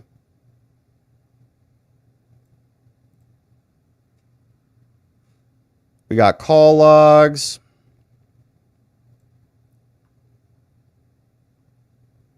Here is that invoice that we saw. Also the $50,000 for the red text stuff. And Klasfeld is going to carry it out. Yeah, looks like that's about how it happened. It's the final email. So that's it. On January 19th, Cohen sent another email. I leave to tomorrow for D.C. I will be personal counsel to President Trump. The email is shown to Cohen. And that's it, man. Judge Merchan gives his usual instructions. And that's it. So that was the end of it. I was wanting to see if there was any other final conversation, but the prosecutor says, let's break. Judge calls it. And that's the end of it. So via Inner City Press and Adam Klasfeld, that's where we end on the day. So we're going to be coming back, of course, with more direct exam from Michael Cohen. Trump came out right after the fact, and here's what Trump said. Speaking after the day was over, we'll listen to a quick second of this and then hear what you have to say about it. They chose to show up. They view this as a scam. I think it's a terrible thing that's happening to democracy in this country, and we have a lot of them that want to come and say, just stay back and pass lots of laws to stop things like this. J.D. Vance, what's going on in that courtroom is a threat to democracy, and we cannot have a country where we get to prosecute your political opponent instead of persuading voters. A.G. Byrd, as you know, very highly respected from Iowa. Let the American people decide who the next leader of the free world will be. Politics is absolutely no place in this courtroom. This is all politics. Andy McCarthy, great legal analyst, said none of this is illegal. There's nothing illegal. It's called politics. There's nothing illegal. A lot of people say that. They're all saying that. The only person who won't say it is the judge, because it's a rigged deal. He's conflicted. You got to check that out. But everybody's saying there's no crime. Leo Terrell. Up until right now, there's not a single shred of evidence that President Trump participated in a crime of either falsifying records or hiding a campaign or state or federal finance charge. None of it. There's been absolutely nothing. Look, they're doing great. You know why they're doing great? They've kept me here for 3.5, 4 weeks instead of campaigning. And yet we still have the best poll numbers. Just came out in the New York Times. Yeah, they're crushing. We talked about that on our members only stream this morning. Trump is doing very well in the polls, and the Democrats are so freaked out. They don't really know what to do about it. They may be trying to indict him again in Arizona or elsewhere. But convicted perjurer was out on the stand, and this was about what we expected. I think that his testimony is automatically lacking in credibility based on just who he is. But even if you just took what he said at pure face value and just listened to the words that came out of his mouth, disconnecting him from being Michael Cohen, which is obviously a disaster for anyone, but it also doesn't make any logical sense. Some of the things that he was talking to the president about doesn't seem like normal, regular conversations, not asking about your wife. Do you think your wife is going to be upset with you, Mr. President? And going through these stories that I think happened in his mind, but never happened in reality. And what he was explaining to me sounds like a lot like legal business, talking to your client about stuff you're handling for them and getting paid to do it. He talked to Weisselberg about it. He talked to Trump about it. And now they're going to say this is all criminality. He's already pleaded guilty for a lot of this stuff. And it's because he did it, not Trump. So he'll be back on the stand for day 17. We're going to be here continuing to cover that. We'll see if we get into cross-examination in the time tomorrow. But if not, of course, we'll come back on Thursday when they take a break on Wednesday. They'll be back on Thursday to wrap up with Cohen. But we'll be here continuing to cover this, my friends. So thank you for subscribing and joining us as we do. Would love it if you joined us by hitting that subscribe button, inviting a friend or family member to come over and join us. We also do members only streams in the mornings. So whether you join us on Locals at watchingthewatchers.locals.com or on YouTube, we'd love to have you join us because we talk about a bunch of other stuff that we can't get into here, including the election, including some Biden stuff and other things. So come join us. We'll look forward to seeing you over there and back here on the next one. All right, my friends. Well, that is going to be it for us on the day. Now it's time to hear from you. We covered 2 good segments today. All Cohen, all day. I know it's a lot of Cohen, even for us. We're pretty experienced here. We got Cohen experience. We got Engeron experience. We got Chutkin experience. We got E. Jean Carroll experience. We listen to George Conway here. We're pretty good. Jen Psaki. But a full day of Cohen, it's a lot for anybody. But now, my friends, it is time to hear from you. Let's see what you have to say about this. And of course, we will go over to Locals for our members only after party. We'd love to see you join us as a membo. Who is joining us on the day? And I hope your week is off to an incredible start. It's going to be a busy one, no doubt about it. Let's see who is in the house with some amazing donos. What's up, Anthony? It's good to see you, Anthony. Sending this one in from our newest supporter. What's up, Anthony? Welcome aboard. Man, good to see you. Thank you for joining us. We'll see you on the Membo only stream in the morning. Roxanna Man is here. Says, after seeing and hearing from Slimy Daniels, I'm convinced that this is a case of election with an R interference. I see what you did there. 1 month as a Membo. Roxanna, thanks for being a Membo. They are erecting some pillars of interference, that's for sure. Angela M. What's up, Angela? Welcome aboard, our newest supporter. We'll see you on the Membo streams. Hey, Glocky says, don't forget, besides grifting, Cohen is also doing whatever the DA tells him to do because him and his wife are under the gun for prison time for the whole taxi cab medallion racket. So he's probably being threatened, or his wife goes to prison. Yeah, that was kind of my take on it. That Cohen is he's maneuvering stuff around. He thinks he's like on a TV show. So he's moving money around to pay somebody else something. So he's negotiating the Stormy deal. He's doing it all on his own because he knows he's going to get paid back and he's going to parlay that into some other money. So he was just extorting people. What's going on? We got Sheila P's in the house, bringing in 10 new membos. Thank you, Sheila, for bringing in Tam Tam, Tina S, Ryan's here, Pied Piper, Johnny Appleseed, Jody Williams. We got William F, Michelle P, AZ Man, and Burger Queen, all in the house, courtesy of Sheila P. What's up, Sheila? Thanks for bringing in 10 new membos. Sandy says, the math from the previous witness about chicken scratch on the bake statement doesn't match the Cohen testimony. Also, Cohen testified that he wrote the chicken scratch. I need clarity on the math. Glocky says, here's this one, that Cohen was $22 million in debt because of his taxi medallions. Woo! So he needed to turn around some money real fast, right? If he could make a cool couple $100,000 with the Stormy deal, it's good for him. Hey, what's up? Mark B bringing in 10 new membos. We got Michelle B, Scott C, Ka Valley Crypto. Cool. Magic Stick is here. Save America Trump. We got NABR Sodium Bromide, William T, Gary B, Elizabeth C, and no, you're not getting your CDs back. You're not going to get them back. They're mine now. What's up? Sandy says, I keep thinking cement shoes as soon as I hear the Cohen ad for Fixer. Did you see that ridiculous clip? Cohen needs to fix himself, says Just Ranting. Thanks, Rob. Great show. Thank you, Just Ranting. Thanks for being a membo for 2 months. Cohen, yeah, maybe he can flush himself down the toilet. I saw that great comment in the chat. Chubby says, Cohen has a very specific set of skills. He can repeatedly lie while under oath and not bat an eye. He can fudge up court documents by utilizing AI to make fake legal case references. Those sure are some super special, not often encountered skills. Yeah, what is that? His skill set's getting you disbarred and scolded by federal judges multiple times? I forgot about the Chat GPT. That's like the least of his problematic things, is he made up fake cases. Jack Mack bringing in new membos. What's up, Jack? Bringing in Mother of P. We got LawTube Junkie. Hey, cool. What's up, EC, Jason B, and P-Dub Designs in the house, courtesy of Jack Mack, bringing in the newest of membos. Thank you, Jack. What's up? We got Pritchie says, hey, great news today. Woo! Yes, Pritchie. Membo for 3 months says, great news today. Blood test came back and infection numbers are minor now. Great news, Pritchie. Great news. 6 months to go for a watcher baby. We're looking forward to it. Yeah, we're in the first trimester, aren't we?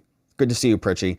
Glad you're doing well, my man. Glad those numbers are where they're at, and glad to have you back. We got Anna M. What's up, Anna? Welcome aboard, our newest membo on the YouTubes. Just Ranting says, hit that like button, my friends. Great reminder. Mark B says, these Dems are lining up to make a RICO charge. Membo for 5 months, Mark.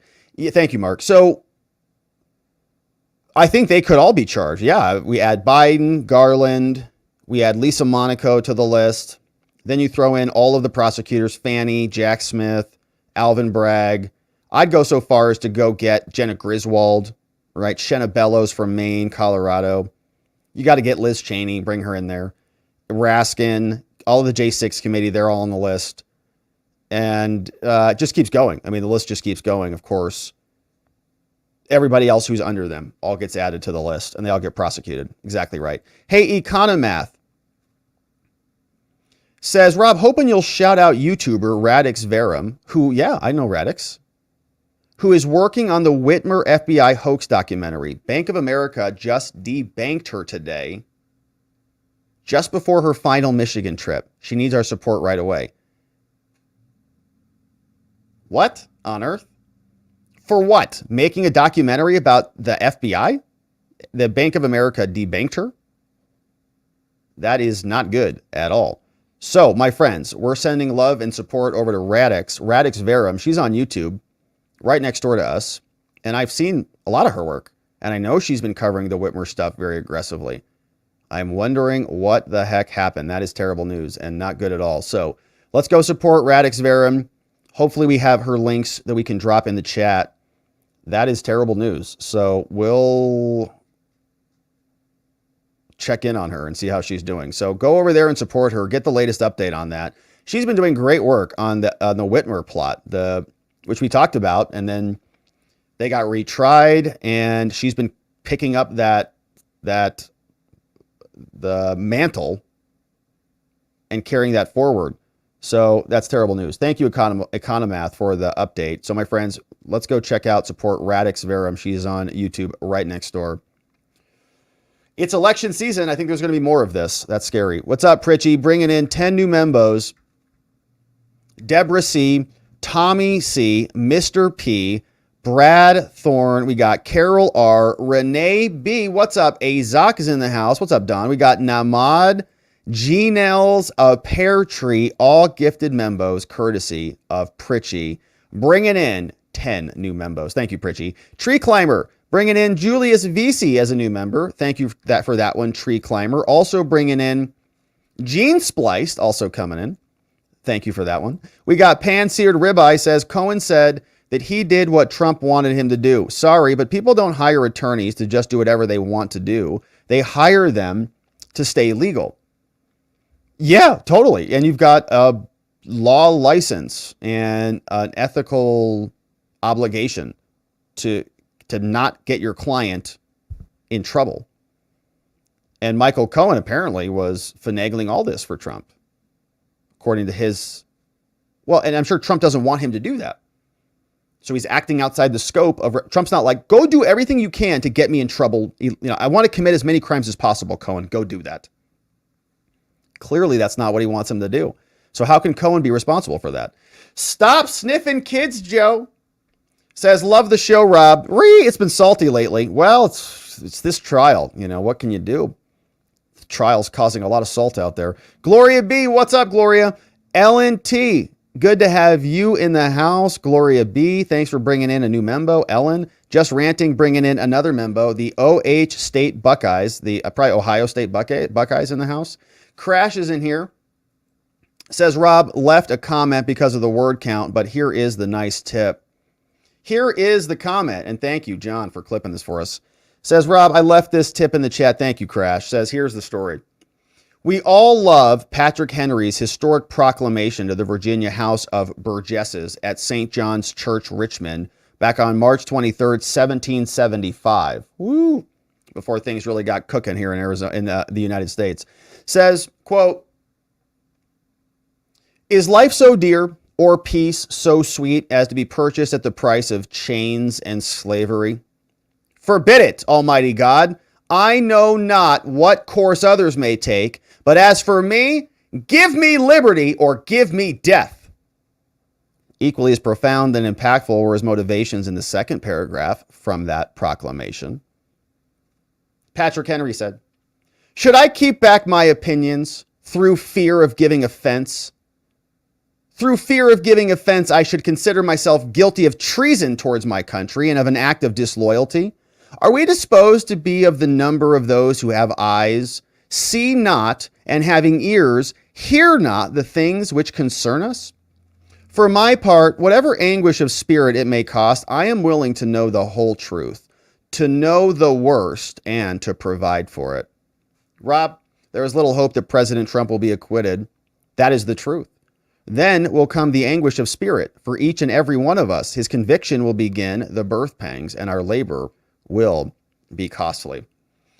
Well, I think at the end of that, we might have a baby, and the baby might be a second term, which would be, a nice fruit of our labor, bear the fruits of our labor. So I think that's a great quote, man. Patrick Henry. Give you chills on that stuff. They were fighting the same battle we're fighting, my friends. There's always going to be tyrants in this world, and we will always stand in their way. Tree Climber, thank you for that great comment. That was from Crash. Tree Climber in the house, gifting a new membo. Welcome aboard, last of Yahoos.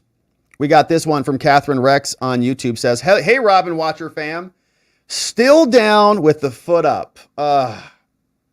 I fall asleep during the shows because this show's boring and terrible. Just kidding. She says it's because of the medicine. But I just want to say I'm bored and I can't wait to get back to work. I hate yachts. I hate yachts. Yeah. Well, if a yacht broke your foot, then I can understand the sentiment. Yachts. Wow. Rich people and their yachts. Not only floating all over the place, but breaking Catherine's foot too.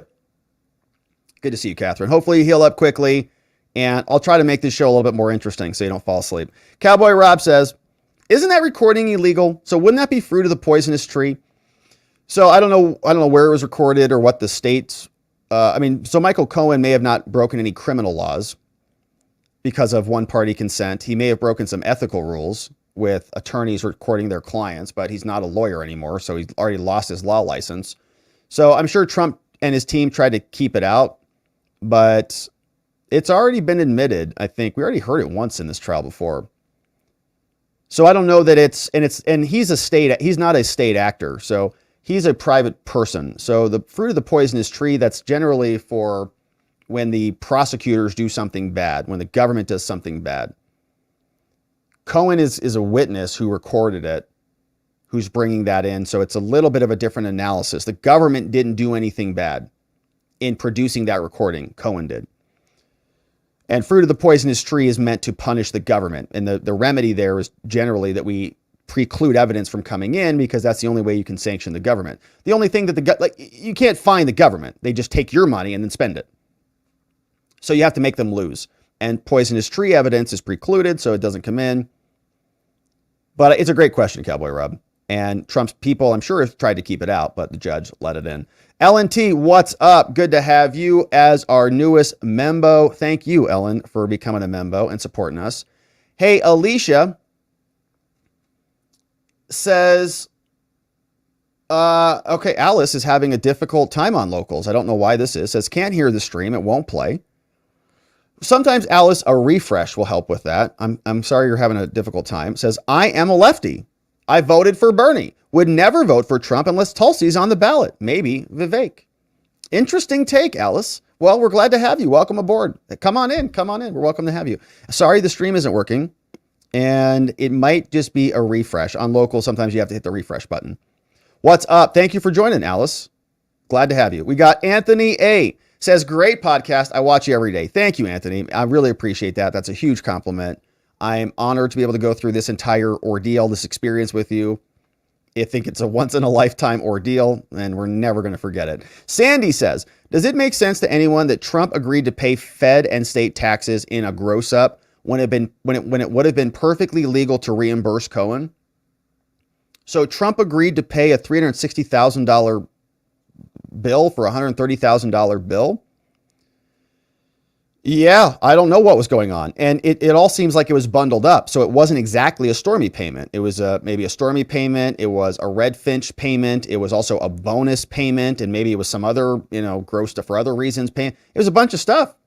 It wasn't even specifically a Stormy payment in and of itself. It was a big payment for legal services. And then Cohen dealt with it accordingly. Ike's girl is here. Right? He's like a subcontractor. You pay someone to come build your house. Build my house for me. And then they hire the plumber, the electrician, the landscape surveyor, everybody to come out and build the house.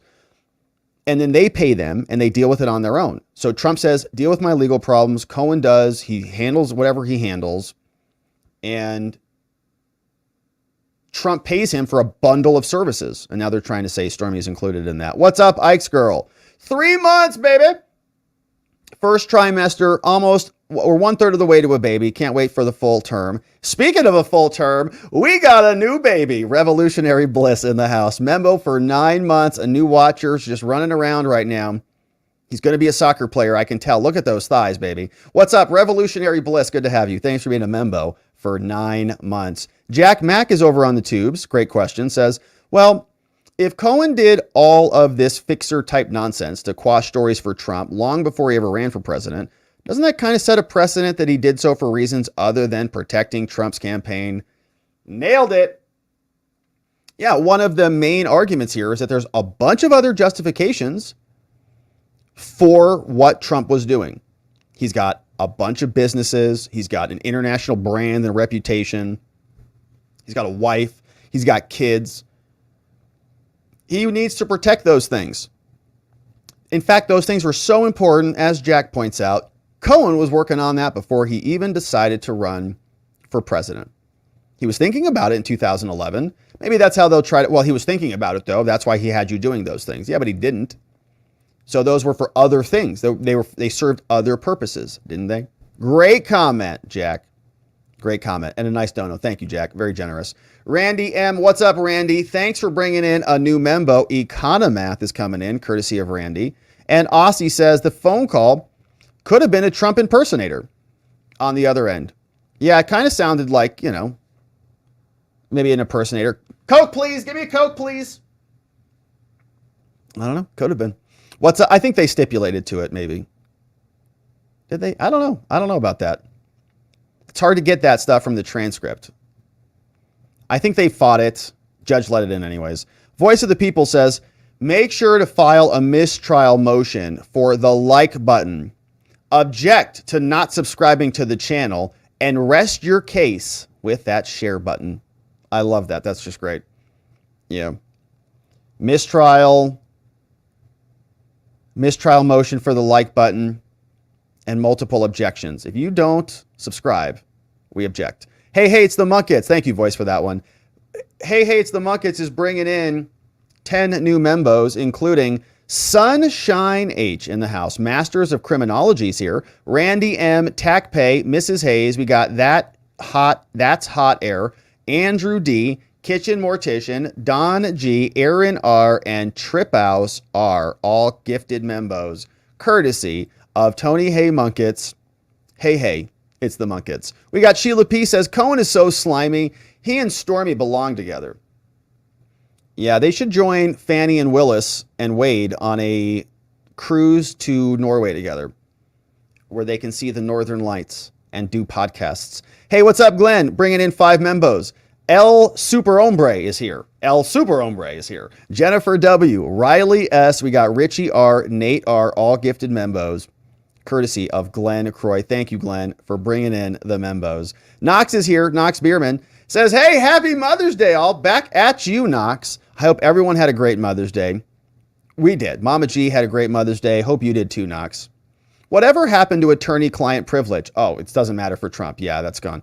In normal law, it even lasts beyond the grave as the client is the one with the privilege, not the lawyer. It's wild.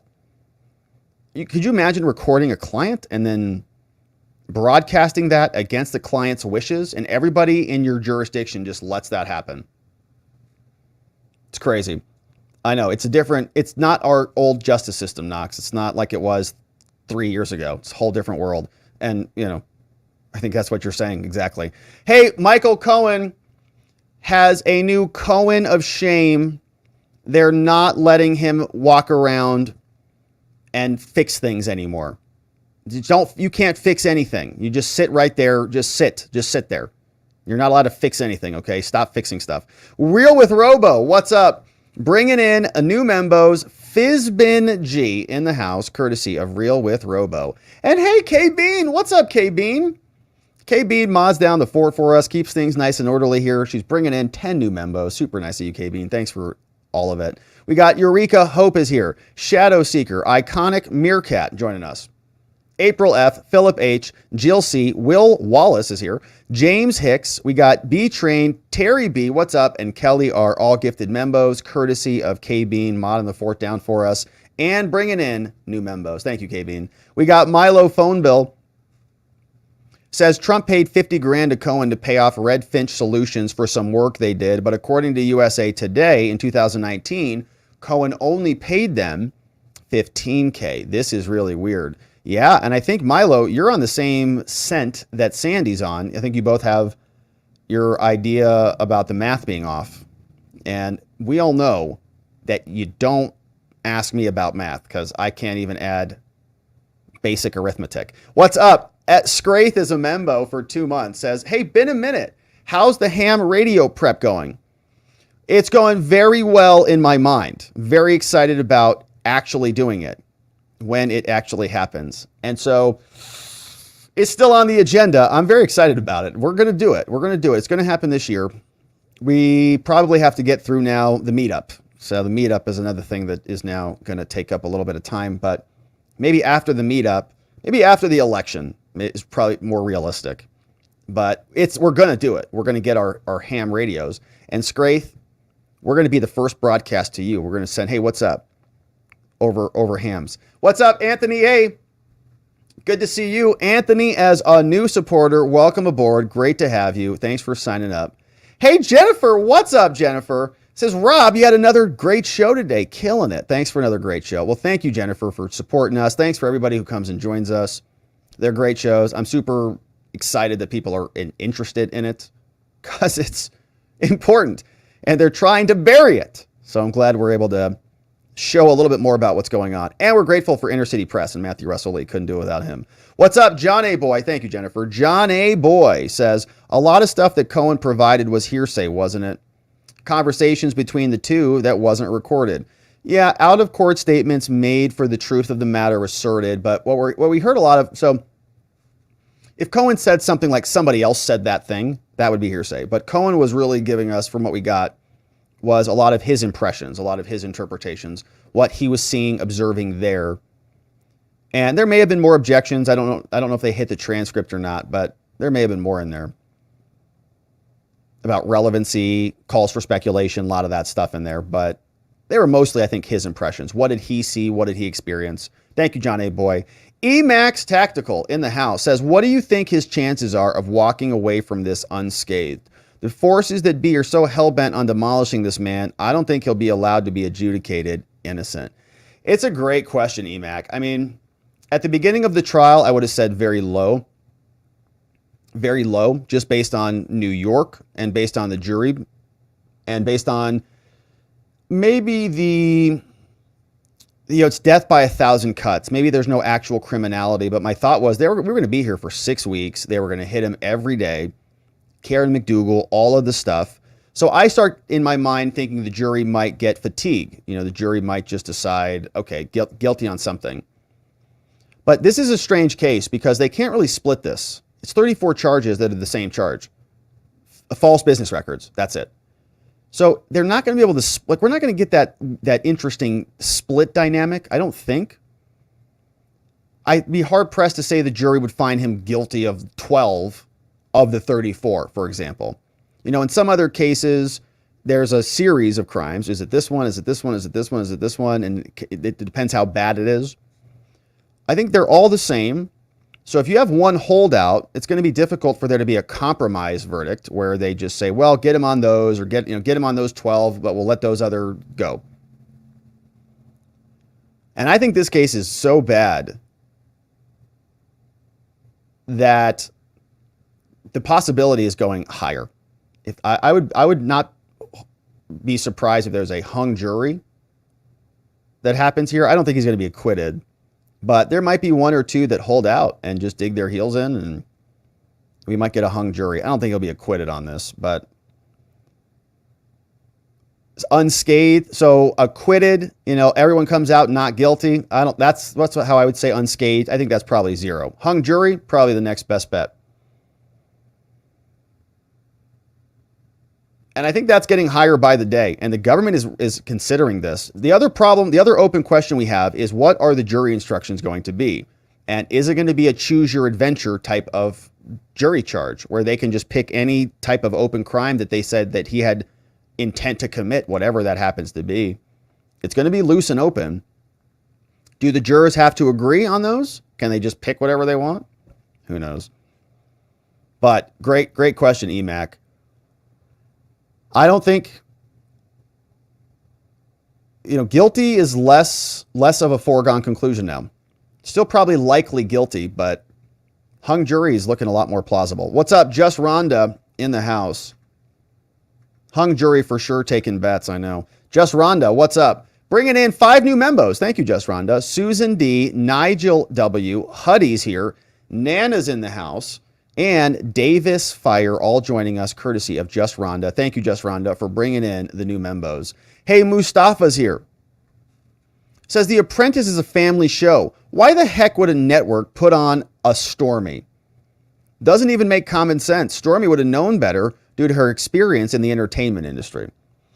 Yeah, and I thought that same thing. So I never watched The Apprentice, but did they bring on what's the other name of the other woman? Oh, gosh.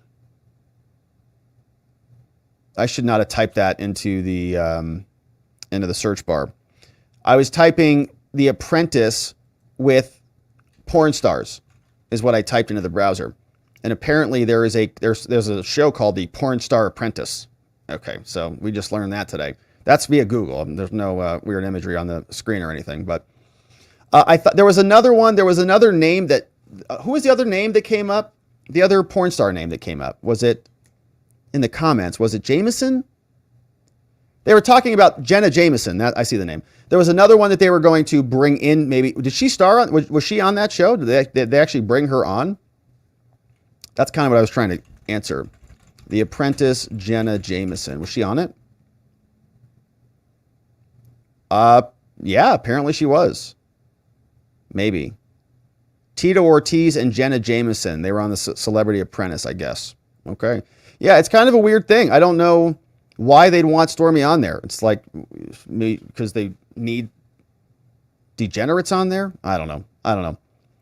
what's going on. But it's a great comment, Mustafa. I think Stormy Daniels was a long shot from the very beginning.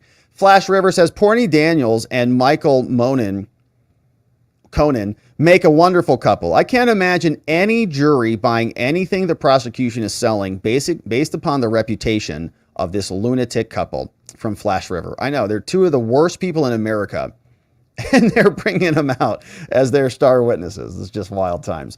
K-Bean, more membos. What's up, K-Bean? Bringing in new membos. James Hatfield, which is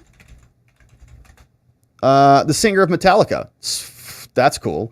Shout out to the singer of Metallica who is joining us. Rock on, man. JC, what's in the house? Safety C. West WVS is here. Juliet, daughter of Z.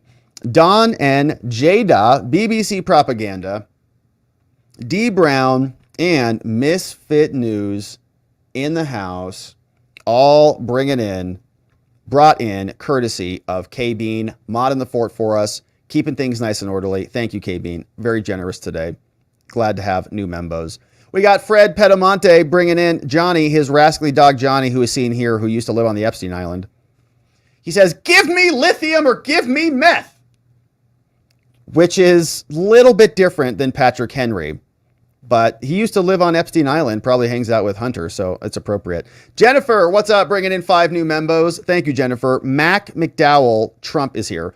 Richard S., Stina M., we got Douglas T., Jane F., and Laura, all gifted membos courtesy of Jennifer. Jennifer, grateful for you. Bringing in new membos. Hey, the Rubos are in the house. They say, oh man, the Rubos have their prayers. The Rubos have the best prayers, and they are conveniently located at rubosaltshop.com. It's the best salt. I don't know what kind of salt you have, right? If you're eating Morton's still, I don't know what you're doing.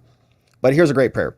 Here's one from the Rubos. Said, This word of the Lord came to me as I was praying this morning, May 13th, 11 a.m. Prophecy over President Trump, tell him, you have already won in the courts of heaven. You will now see the manifestation of the verdict on earth. Whew. Prophecy over President Donald J. Trump, tell him, you have already won in the courts of heaven. You will now see the manifestation of the verdict on earth. Proverbs 19:5 says, a false witness will not go unpunished, and he who speaks lies will not escape. Proverbs 19:5. Ooh, that's a good one. From the Rubos in the house. Good prayers from the Rubos. Good to see you guys. Thanks for sharing those with us today. Hey, G-Nels, 5 membos coming in. Brenda A., Charles S., Von Cobra, AG Biochemist, and Sean C., all gifted membos from G-Nels. G-Nels, you're the man. Thank you. Saying paying it forward. Awesome. Thank you, G-Nels. Really generous of you. Thanks for bringing in the newest of membos. We've got D-Ham. What's up, D-Ham? Says, hey, Rob, awesome show. Listening while planting half-acre sweet corn and my first half-acre of pumpkins. Hope your garden goes well. Might need to rely on your own food. Keep on keeping on. Okay, you've got a full acre of stuff being planted. I have a full tray of marginally alive seedlings. Obviously, we are not the same, D-Ham. You know what you're doing. But, man, that sounds awesome. So it sounds really, really cool. Like good work out there. And so congrats on another day. It sounds like a successful day. Great work done. I agree with you. That's why I'm trying to learn how to garden so I can grow my own food, because I'm not real sure about what our food supply looks like. So thank you, D-Ham. I do have some seedlings. If you want to go see my garden and my seedlings, we talk about them at the lodge, watcherlodge.com, where we're updating over there. Thank you, D-Ham. Great comment. And as always, an inspiration. Jennifer, what's up? Mary Jo is coming in, courtesy of Jennifer. Michael M. is gifted a membo. Dennis H. We got Raza and West Coast, and Muffin Rando says, Jennifer, you are a champion. Champion's champion. I couldn't have said it better myself, Muffin Rando. Jennifer, thanks for that. 5 more membos as well, courtesy of our friend Jennifer. Hey, Cowboy Rob says, by the way, Rob, I got my test results back, and I don't have what Cohen has, thank God. Yeah, a lot of people are also testing themselves after that courtroom ordeal with Stormy Daniels. A lot of people woke up after 2 days of her testimony, and they're like, got a weird itch, kind of like scratching. Doctor's like, have you been out of the country anytime soon? He's like, no, but I was in the courtroom with Stormy Daniels. It's like, oh gosh, get the biohazard suit. What's up? Jack Mack says, NY is a one-party consent state. However, recording a person without his permission is illegal. And New York wiretapping law is a Class E felony. No more donos this week, Rob. My watcher budget is gone. Thank you, Jack.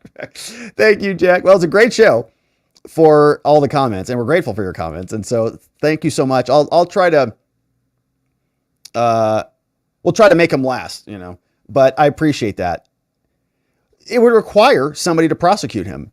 He also committed perjury again in a courtroom right next door in Engeron's courtroom. So it's lawlessness. There is no justice system. People can do whatever they want as long as they're useful to the institutions in power. So they'll just keep doing it. Good to see you, Jack Mack. Thanks for all the donos. We won't see you until next week, probably, but I'm really grateful for all of our conversation today. And we'll see you back here, I'm sure. What's up? Hey, Christy says, hey, Rob, been a membo a few months now. Appreciate you. Thank you, Christy. Indeed you have. A membo for 2 months.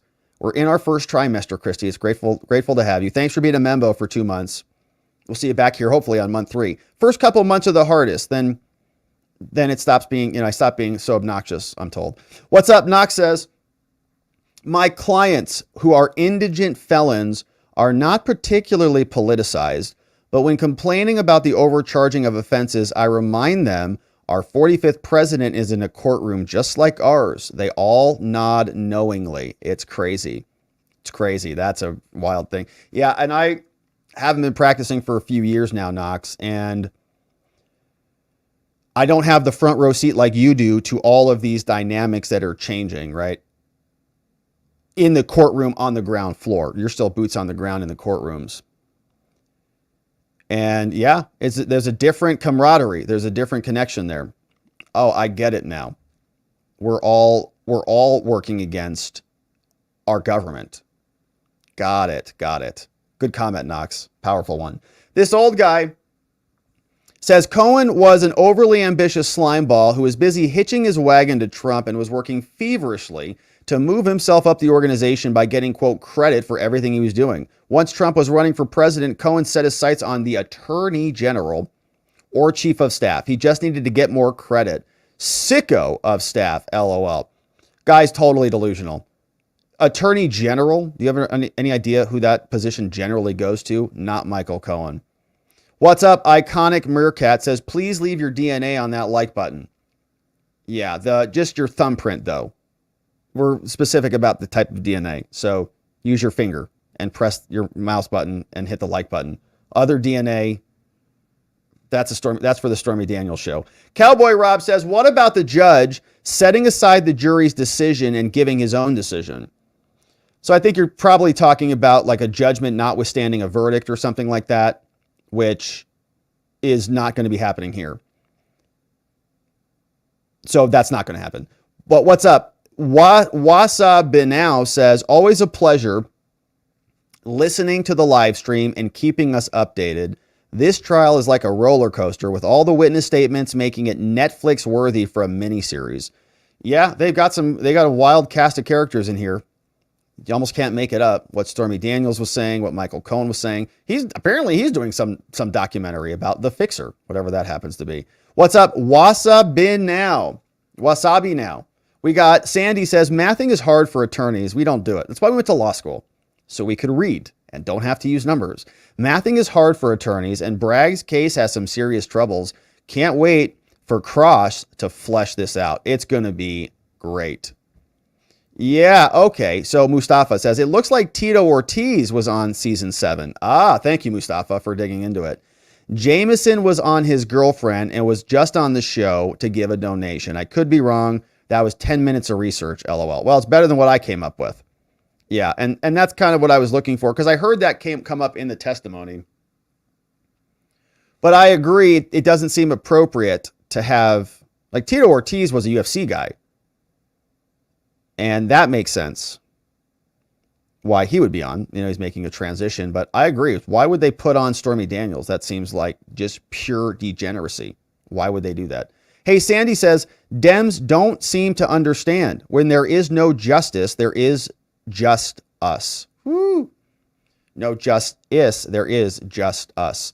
If there is no justice system, it's really hard to have a country. You really can't. It's about power at that point because there is no justice. It's just one side executing control and putting people through what we're watching exactly happening right now. So, man, great comments, everybody. Thank you so much for sending all of those in. Extremely supportive, and I'm grateful for it and for all the comments and conversation. Let's see who was joining us on the X platform. We'll say hello to a couple comments here and then head on over to watchingthewatchers.locals.com for our members only after party to hang out a bit. Tree of Liberty is calling Cohen what he is. Jarbot says, I came into this trial totally believing that Trump had intercourse with Daniels. Now I'm totally convinced it was fake, set up to extort money out of Trump. Great work, Alvin Bragg. Raven says, he's going to break his arm, patting himself on the back, and says, the dude can't even fix a sandwich. What's up, Crypto Nerd? Watching from Texas. Crypto Nerds watching from Texas. And let's not be stingy with our likes here. What's up? Esan says, I did chuckle when I saw Inner City Press misspelt a word to say sweat the truth. Probably more accurate, actually. Yeah, not swear the truth, but sweat the truth.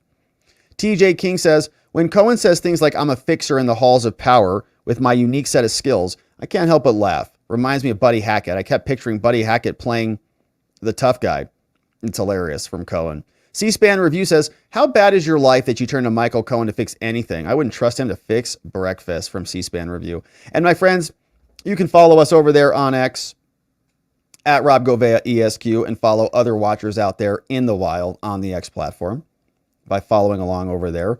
But my friends, that is it for us on the day. We had Nitty Lenny, who's here, who says, so far the prosecution has not brought in Cohen's prior convictions. I'm still worried that the jury won't get to hear about his bad habit of lying. Yeah, I think that they're going to get to that. I think that that will come in here soon enough. Today was a lot of foundational stuff. It was a lot of before, really like pre-presidency stuff, before Trump even came into office. So we'll still get into 17 and 18. I think they'll bring it up because they don't want the defense to bring it up, and they'd rather bring it up themselves and then act as though they're not hiding anything from the jury, ultimately. So good to see you, Nitty Lenny. Thank you for that final dono coming in. But that, my friends, is it for us on the day. We are going over to watchingthewatchers.locals.com. We also have our website, robertgovea.com. If you want to grab the PDF or any other items we talked about here, that's where you'll find them. Watcherlodge.com. We do our sovereignty and self-development meetups over there. We also have our RSVP spot if you want to join us at watcherlodge.com's international meetup. Trump Hotel, baby, Las Vegas. June 29th is the date.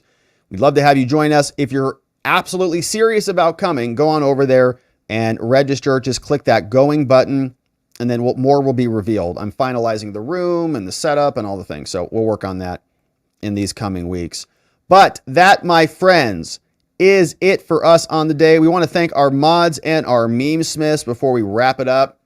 Big thanks and shout outs to our friends K Bean in the house, Just Cause, Playing Hooky, Ronnie Cole, Zach Nichols, Janek, Dog Digger, Economy Pilot, Donut Mind Me, Carrie B, modding the fort down for us and clipping away. Grateful for our friends on the day. And John and Donut were really helping out today. Grateful for you guys. Sleepy Dog Lee, Nathan NA10, Geegum Geegum, Glocky McGlock, and Elliot, our Dockmaster, helping to meme smith and mod down the fort for us. And we are grateful for everybody who helps bring this all together. But that, my friends, is it for us on the day. We are coming back here tomorrow. It's going to be day 2 of Michael Cohen. We'll see if we get into any cross-examination on Tuesday, and we hope that we do. And so, when we come back here tomorrow, we're going to need to see you right back here so that together, with your help, we can shine that big, beautiful spotlight of accountability and transparency down upon our system with the hope of finding justice. Make it a beautiful night, my friends. Sleep very well. I'll see you right back here tomorrow. Bye-bye.